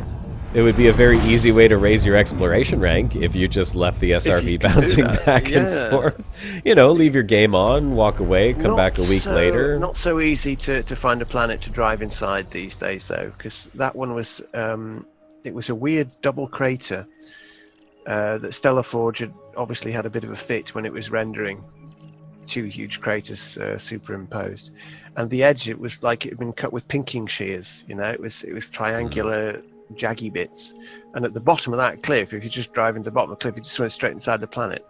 So you know that was a problem. One of those planets. Yes. As I only found out once I drove at it, I went, "Hang on, I'm inside the planet." Damn it! Yeah. I did it again. And they fixed those textures, thankfully. As far as I know, I haven't seen another one since. When they did the main texture, that balance pass or whatever it was that they did there. Yeah, it's fixed most of those. Okay, let's see how... where are we right now? Where's our marker? Oh. If I'm way over here, why did it start me off over there? That doesn't make any sense. Come on. Target! Damn you! Oh, this galaxy map sometimes, I swear. Well, at least when you click on a star, you can actually click on the star. I never had problem clicking on the star. The box just was offset, so you had to like mouse over a little bit for the darn thing to pop up. Well, yeah, it's quite offset for me, but it also means that you know how you could just click on any star you wanted and it would find it, you know. Oh, because it's offset, I can't now. So if is this another MS star? Hold on, is this another MS star? This is an S star. Oh, an even older one. And this one is younger, actually, than the last one. This one is only 6.6 billion years old. I can see the system map, thankfully. So, yes, 6.65. Nonsense. That is. Late sequence stars were once M-class. That's 6 billion years. Well, we've seen an MS and an S. So one carbon star, and I guess the S star is what? Is it also a carbon star? It's actually just about a carbon star, yeah. Almost. Well, that's just silliness. Bad Stellar Forge, bad. Very bad. Very bad. And tricky with these not being able to fuel scoop them. And there's no reason why you shouldn't be able to fuel scoop that star. I mean, it still has hydrogen and helium. Pretty much, yeah. I mean, if it's actually an actual carbon star, then no. Well, no, if it was an actual carbon star, but clearly it's not just carbon. Wow, look, we got quite... Oh, my goodness. Oh, okay, never mind. I thought that this was a gas giant with 2 other giant gas giants orbiting it. Holy crap, that would have been cool. That would have been something to behold. Let's see what we have here. Nothing particularly special. Although these have some very nice colors to them. I bet they're not even going to be visible. I'll probably fly over here and not even be able to see what they are. They're nice and visible on the system map, but it's a different world, isn't it? Yeah. Are they visible if I fly over there, though? Or are they going to be pitch black? Oh, no, hang on. Gosh, I can't tell. 3,800. 4,000. 4,000. Yeah. Not that big of a deal. That's nothing. It's nothing. It's worse. Nothing at all. We'll fly over there and go take a look at it. While we fly over there, let's just do a quick hello to everyone. So if you're just joining in on the live stream, or if you're watching this post-production, my name's Commander Josh Hawkins. I am currently joined by Commander Turgeon Starstone. Hello there, in the guise of Volshak, upcoming character on 3 Guys, 1 Ship. Yeah, upcoming character in 3 Guys, 1 Ship, a fellow YouTube content creator, and one of the co-hosts of the broadcast that we host every Sunday. If you're enjoying the live stream so far, this is just a very chill exploration live stream that we're doing right now. As you could tell from the title, The Joy of Exploration, which is really all that we're doing. We're just exploring. We're near the core of the galaxy. I can actually pull up the galaxy map very quickly and show people where we are right now. To see what it looks like at the core if you've never been out this far. There's the bubble way back over there. It's around 30,000 light years away from where we are. The core of the galaxy is not that far off, probably about, well, 5,000, 6,000 light years away. Hey, look at this. There's a little nebula right over there. I never noticed that one before. That's actually not too far from where I am. And right now we are making our way up towards the roof. The roof is on fire. The roof of the galaxy, to see what it actually looks like way up on the roof of the galaxy. Or the roof. The roof or the roof? The roof. Actually, you can see right now the galaxy is below us. It's getting pretty thin up here. Yeah, it is getting pretty thin. I mean, if you look up this way, there are not that many stars up above us, but there are lots above us if I flip the ship over, because there is no up or down. We'll take a look at this when we get to this gas giant over here and see if it's actually illuminated. I like how they still show up as bright dots, but as you approach them, they become dark. They suddenly go dark. Yeah. Makes zero sense. Very scary. Very, very scary. What is this one over here? These ones look like they're a little bit closer together. You can see it getting darker and darker, and the little bright dot is turning into a little black dot. Yeah, look at it. It is now a black ringed planet. They do look kind of cool, these black ringed planets, though. They do. They have a creepy coolness about them. Yeah, except you got to watch out for their ring systems, because you can accidentally fly into them. I'm just going to go check this one here out. Yes, this is a class 1.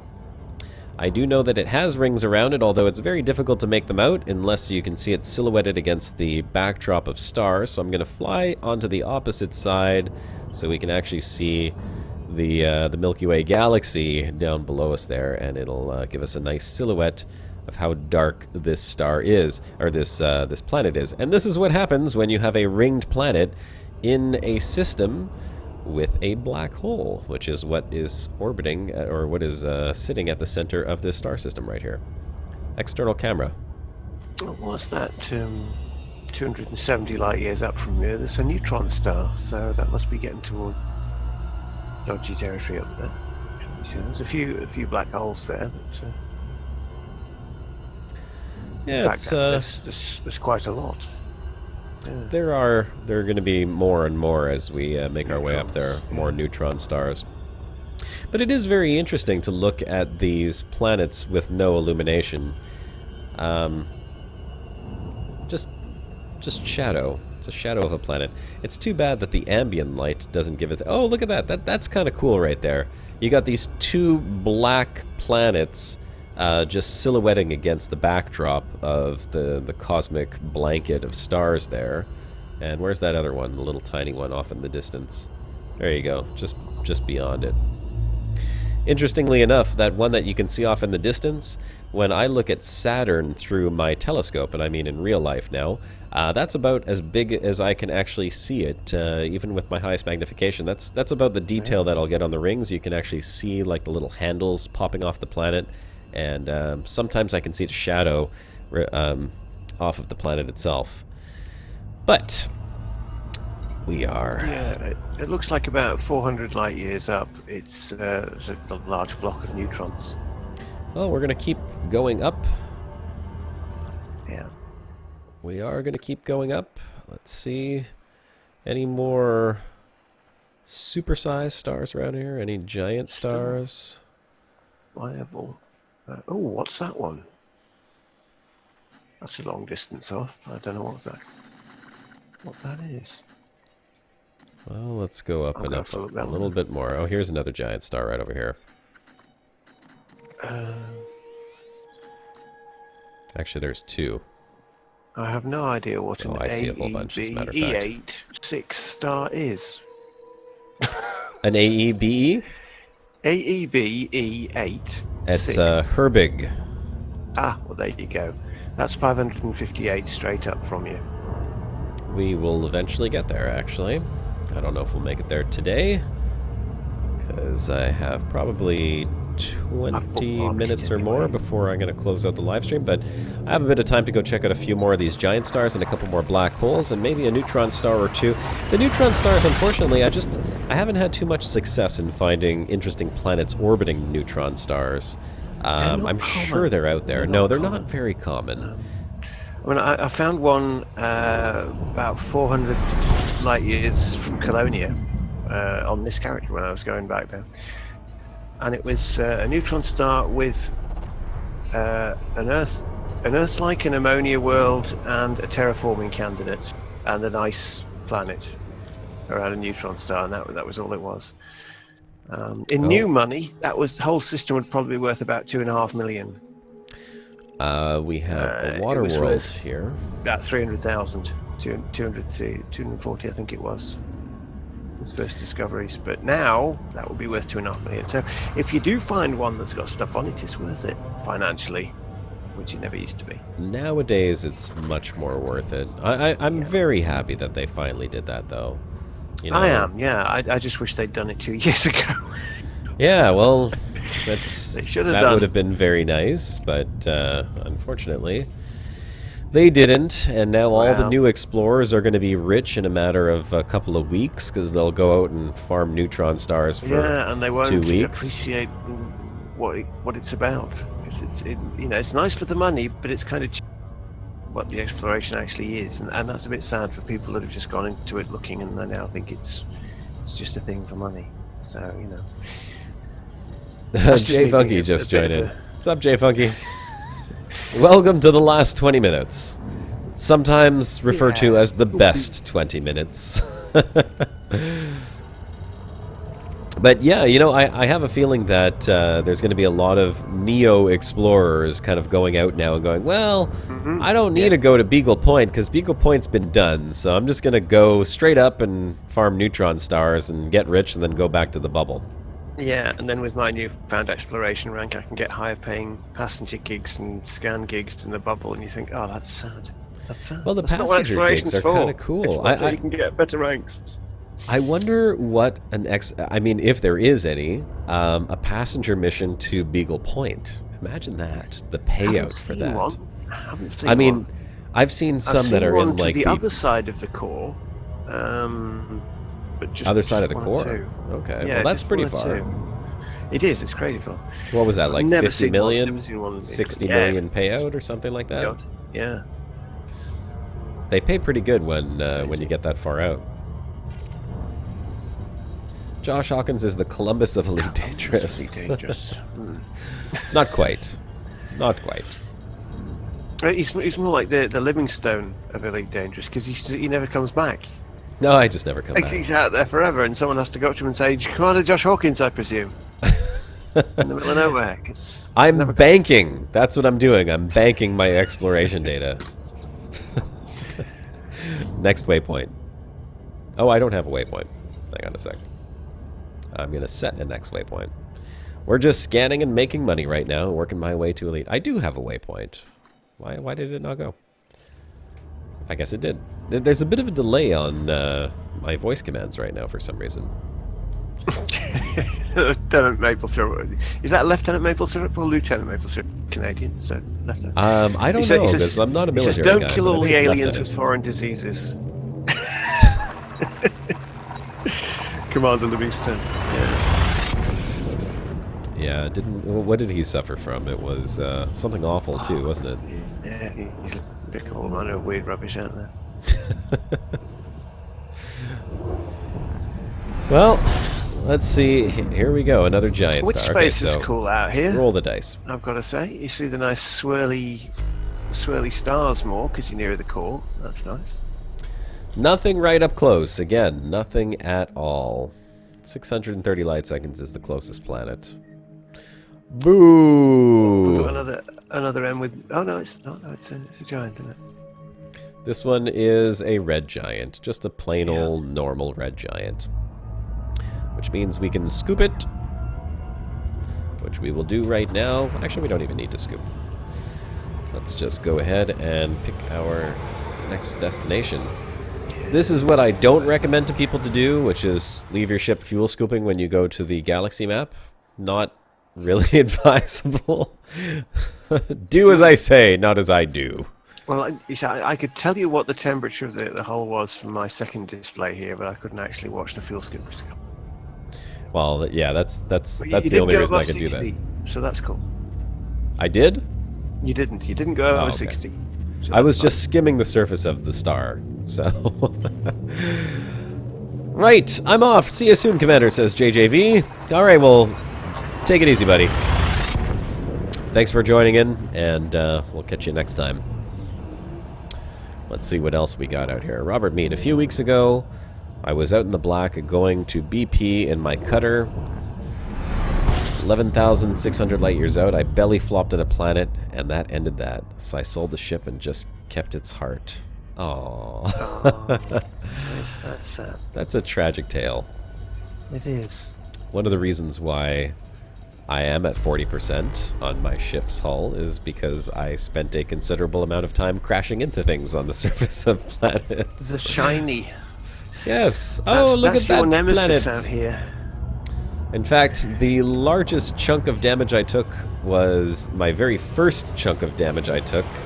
I dropped about 30% of my hull in one smash up against the side of a cliff. I was racing through these canyons on this planet that I thought was absolutely gorgeous. I was like, oh my god, this is such a cool looking planet. And I turned a corner and I accidentally overcorrected, and then I had to boost to try and save myself, and I boosted and I couldn't get out of the canyon in time, and blam! Hit that canyon wall. My shields went down, my hull went down, my heart jumped into my throat. I thought for sure I was going to blow up, and yeah, luckily I survived. And I never will go do that ever again. No. Not on this ship, at least. That's right. That's why you call me Josh 40%. Why you can't be asked to repair your modules, though. Well, I can. You can repair your modules. You should be repairing all of your modules with your AFMU.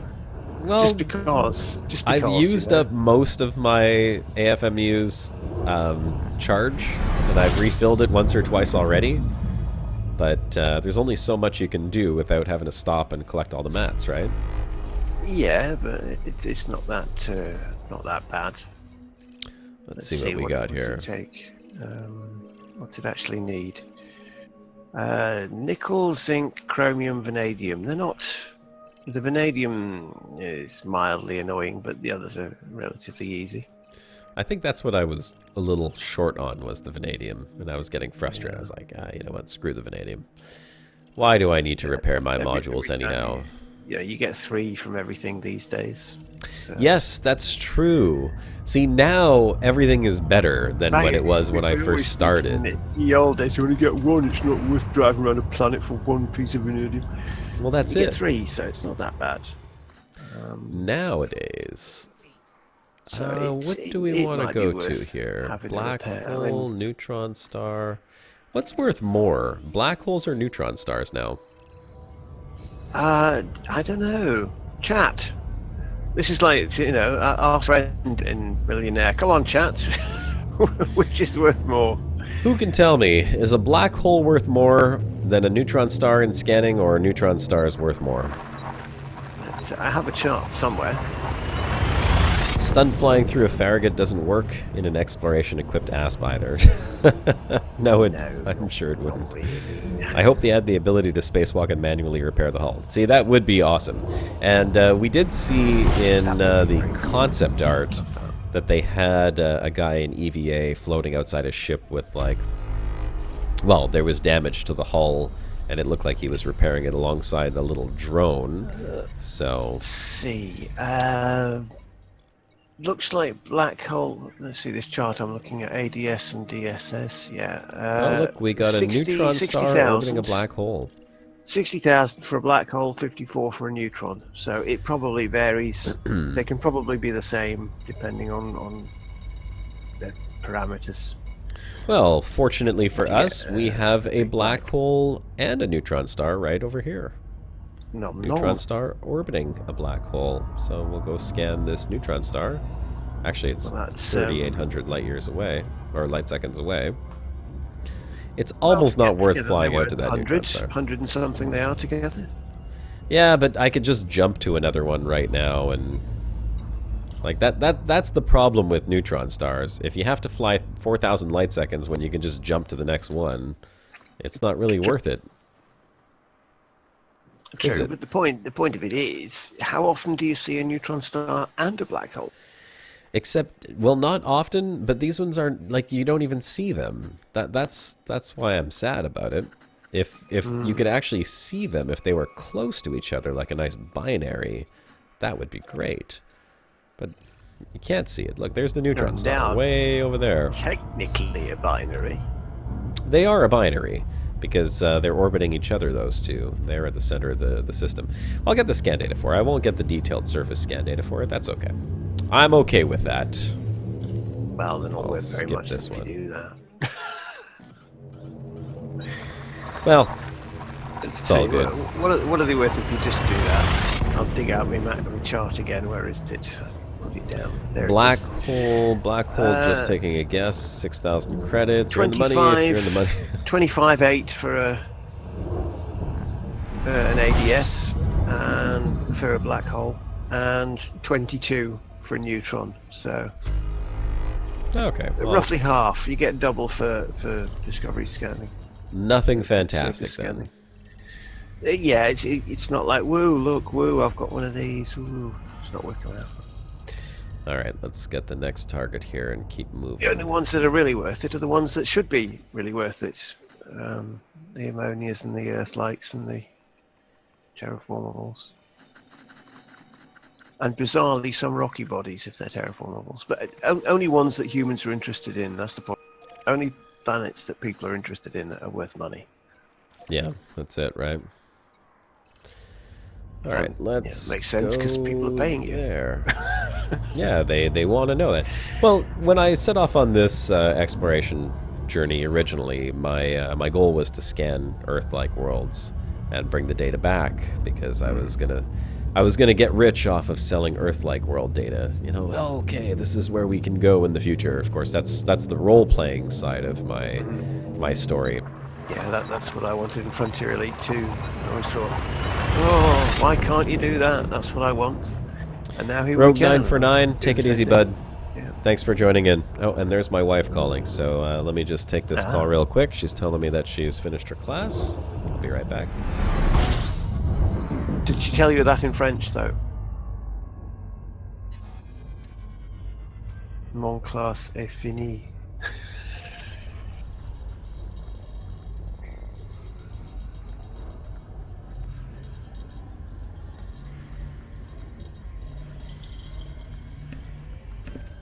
All right. That is done. Scan, what do we got here? One new object. Relatively close. What could it be? It's a gas planet. Epoxy gas planet, yeah. But you can DSS the neutron while you're there. Done and done. All right, got a couple more jumps left here. Oh, wait, that was one more jump already. Oh, slow to load. Okay. Next waypoint. Make the jump.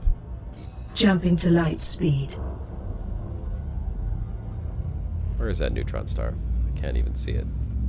I know it's around here somewhere. We're on our way to the giant stars off in the galaxy. All right. Josh, we can read your lips. I don't know if everyone can read my lips. I can't. I wasn't looking at the stream. Well, anyone who's looking at the stream right there, they're all scratching their eyes right now. Like, oh no! I said elephant shoe, okay? That's what I said. Elephant shoe. Don't you guys know that game? Jeez. Elephant shoe! Elephant shoe! Another one. Look at this. It just the light from these giant stars is turning everything yellow. Yellow planet. Yellow ringed planet. Sure looks interesting though. All these little yellow potatoes over here. Yes, that is very yellow actually. Very yellow. In fact, normally you don't see yellow planets like that. Well, it's 'cause I'm going to fly out to that one. An uncommon star. Yeah, is it? What type of star is this one? It's a carbon star. Oh, it's another MS?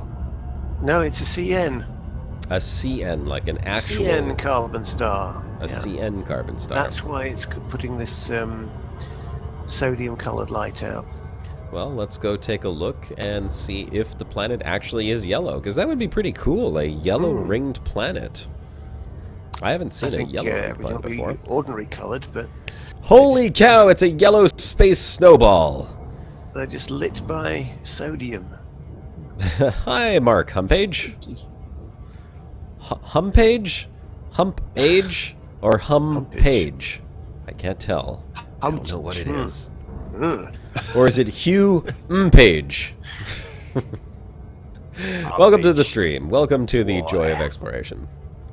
The joy of giant yellow snowball planets.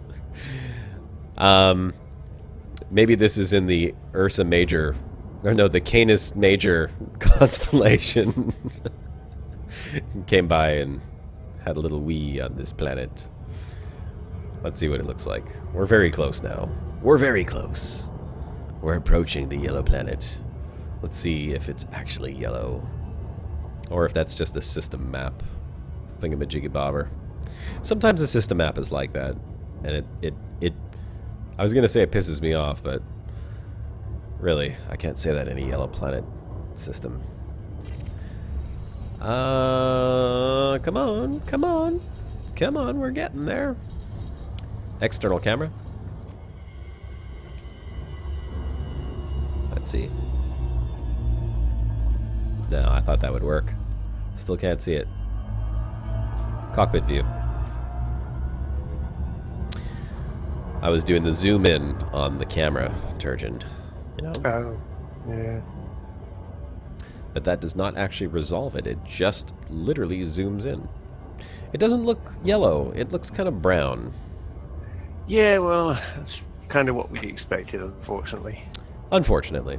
It is kind of what I expected. The rings have a little bit of a yellow tint to them, but they're still also a little bit more brown than yellow.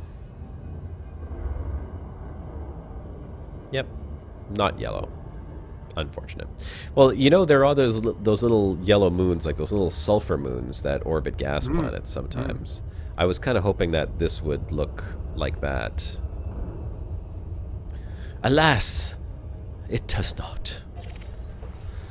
And is this aligned with the plane? Yeah, I think it is. 0.45 light seconds. Alright. Let's make the next jump. Yellow planet meatball. Meatball potato. Alright. One more jump.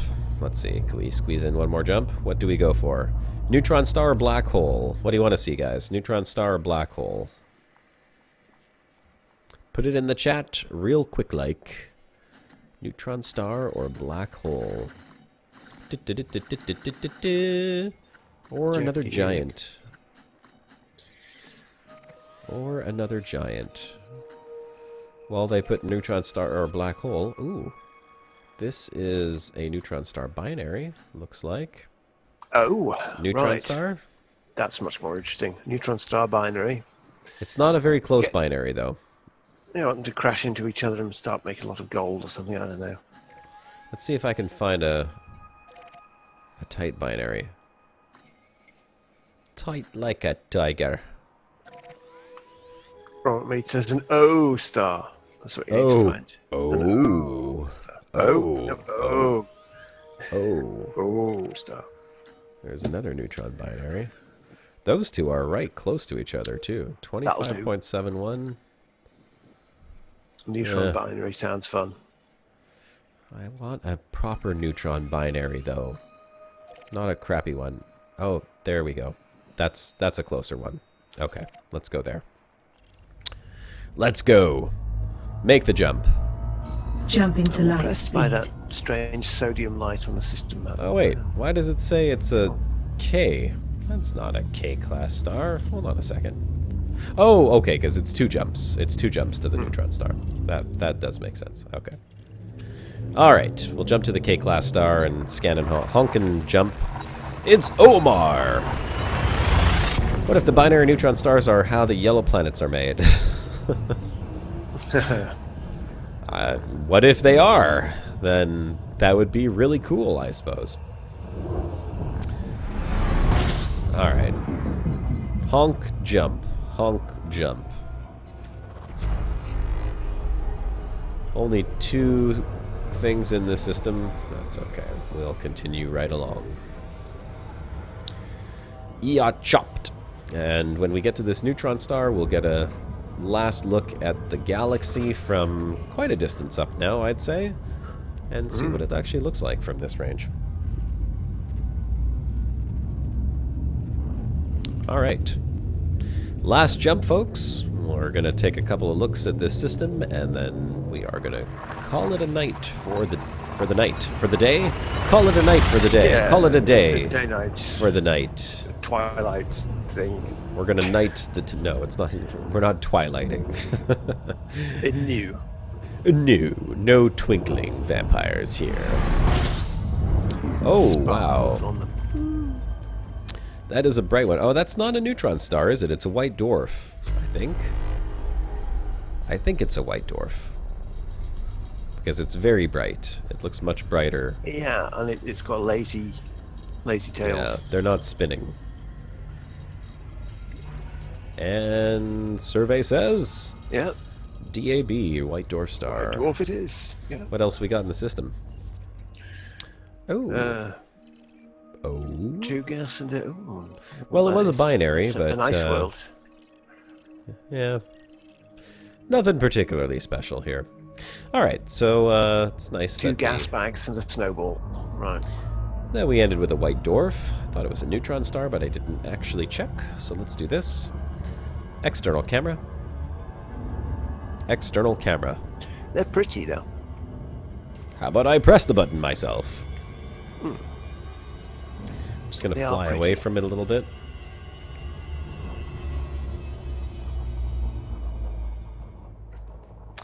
As an interesting thing, actually, as a multi-crew person with your ship here, using the external camera, I can't see the heat on your ship. In external camera? If I go external, I can't see the heat. It's all just, the heat cores are just like they look dead. And when you charge the FSD, I don't see the vents opening.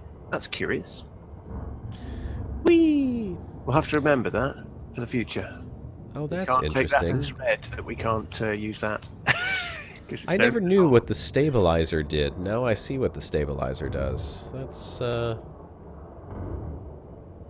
interesting. Ah, I see. Okay, well, we should be sufficiently far from that now. Let's go stop engines. Stop engines.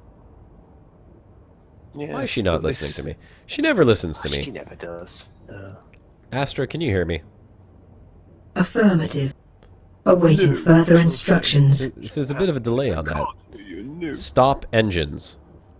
Cutting engines. Stop here. It looks like you've Thank got this you. This big sort of pinkish Emergency brown stop. carpet. Initiating emergency stop. Going on. Hold tight. Alright. That worked. Yeah, that worked. External camera. It's like a total delay for some reason. She's not listening to me. That's it. I'm fed up of you, Astra. Alright. Wow. You're fired. It's a beautiful view from Look up at here. that, isn't it? You can't really even see the edge of the galaxy, though. That's the thing. Like, it's so far away, and we're right above the core. You know, the Well, core, if you sort you'd of- think it would look if you brighter, zoom right? all the way to the fisheye to 0. Oh, yeah. that is Oh, creepy. yeah. Ooh, that is weird. That's true. I forgot about the fisheye. You've just Well, got this. You What can colour tell where would you call that? you can tell where the bulge is. This is the bulge Yeah. right here in the middle. Definitely the brightest part. Right there. There is the bulge of the galaxy. Don't stare at the bulge. Don't stare at it. Ugh. And then if we swing around this way a little bit, we can see that is heading back out towards the edge of the galaxy, way out over there. Yep. It's a little And then- creamy color, like being on a big cream rug or a carpet, isn't it? And home nice. is somewhere over that way. About 25,000 light years, way out that way. And here we are, floating in space. Just chilling. Just chilling. That's what this exploration stream is all about, of course, was just chilling and enjoying a little bit of exploration. Hope you guys enjoyed the view from way up here. I will be jumping back into some live streams on a more regular basis again now that I have fully recovered from PAX and got my wits back about me. So I hope you guys enjoyed this live stream. They're saying, are you multi-crewing, Turgeon? Yes, I'm the underseat there. Yeah, Turgeon is multi-crewing at the moment. He is down below. So In the X-Wing cockpit. No, the TIE Fighter cockpit. It's not X-Wing. You got a much better view of the X-Wing. I do need to get a run on. So Turgeon, thank you very much for joining in. Always fun. Yeah. And for We all of didn't you see any guys who invisible are planets watching, this time, which is good. no, that was certainly good. It's nice and safe. For all you guys watching, thanks very much for joining in as well. I hope you guys enjoyed the stream. And if you did, if you're watching this after the stream is finished, of course, leave me a comment in the comment section below. And don't forget to thumbs up if you like the video. And if you'd like to see more of these, well, come on back. I'll be live streaming again. So make sure to subscribe and turn on notifications so you have an idea as to when I'm going to be, hitting that live stream button for some more deep space We'll be exploration. live streaming until he gets home, and we don't know when that'll be. There's a salute for all you guys in the chat. I'm very happy to have seen many of you come in after me taking a little bit of a break from live streaming, and I hope to catch you all in the next live stream and video. This is Commander Josh Hawkins, signing off.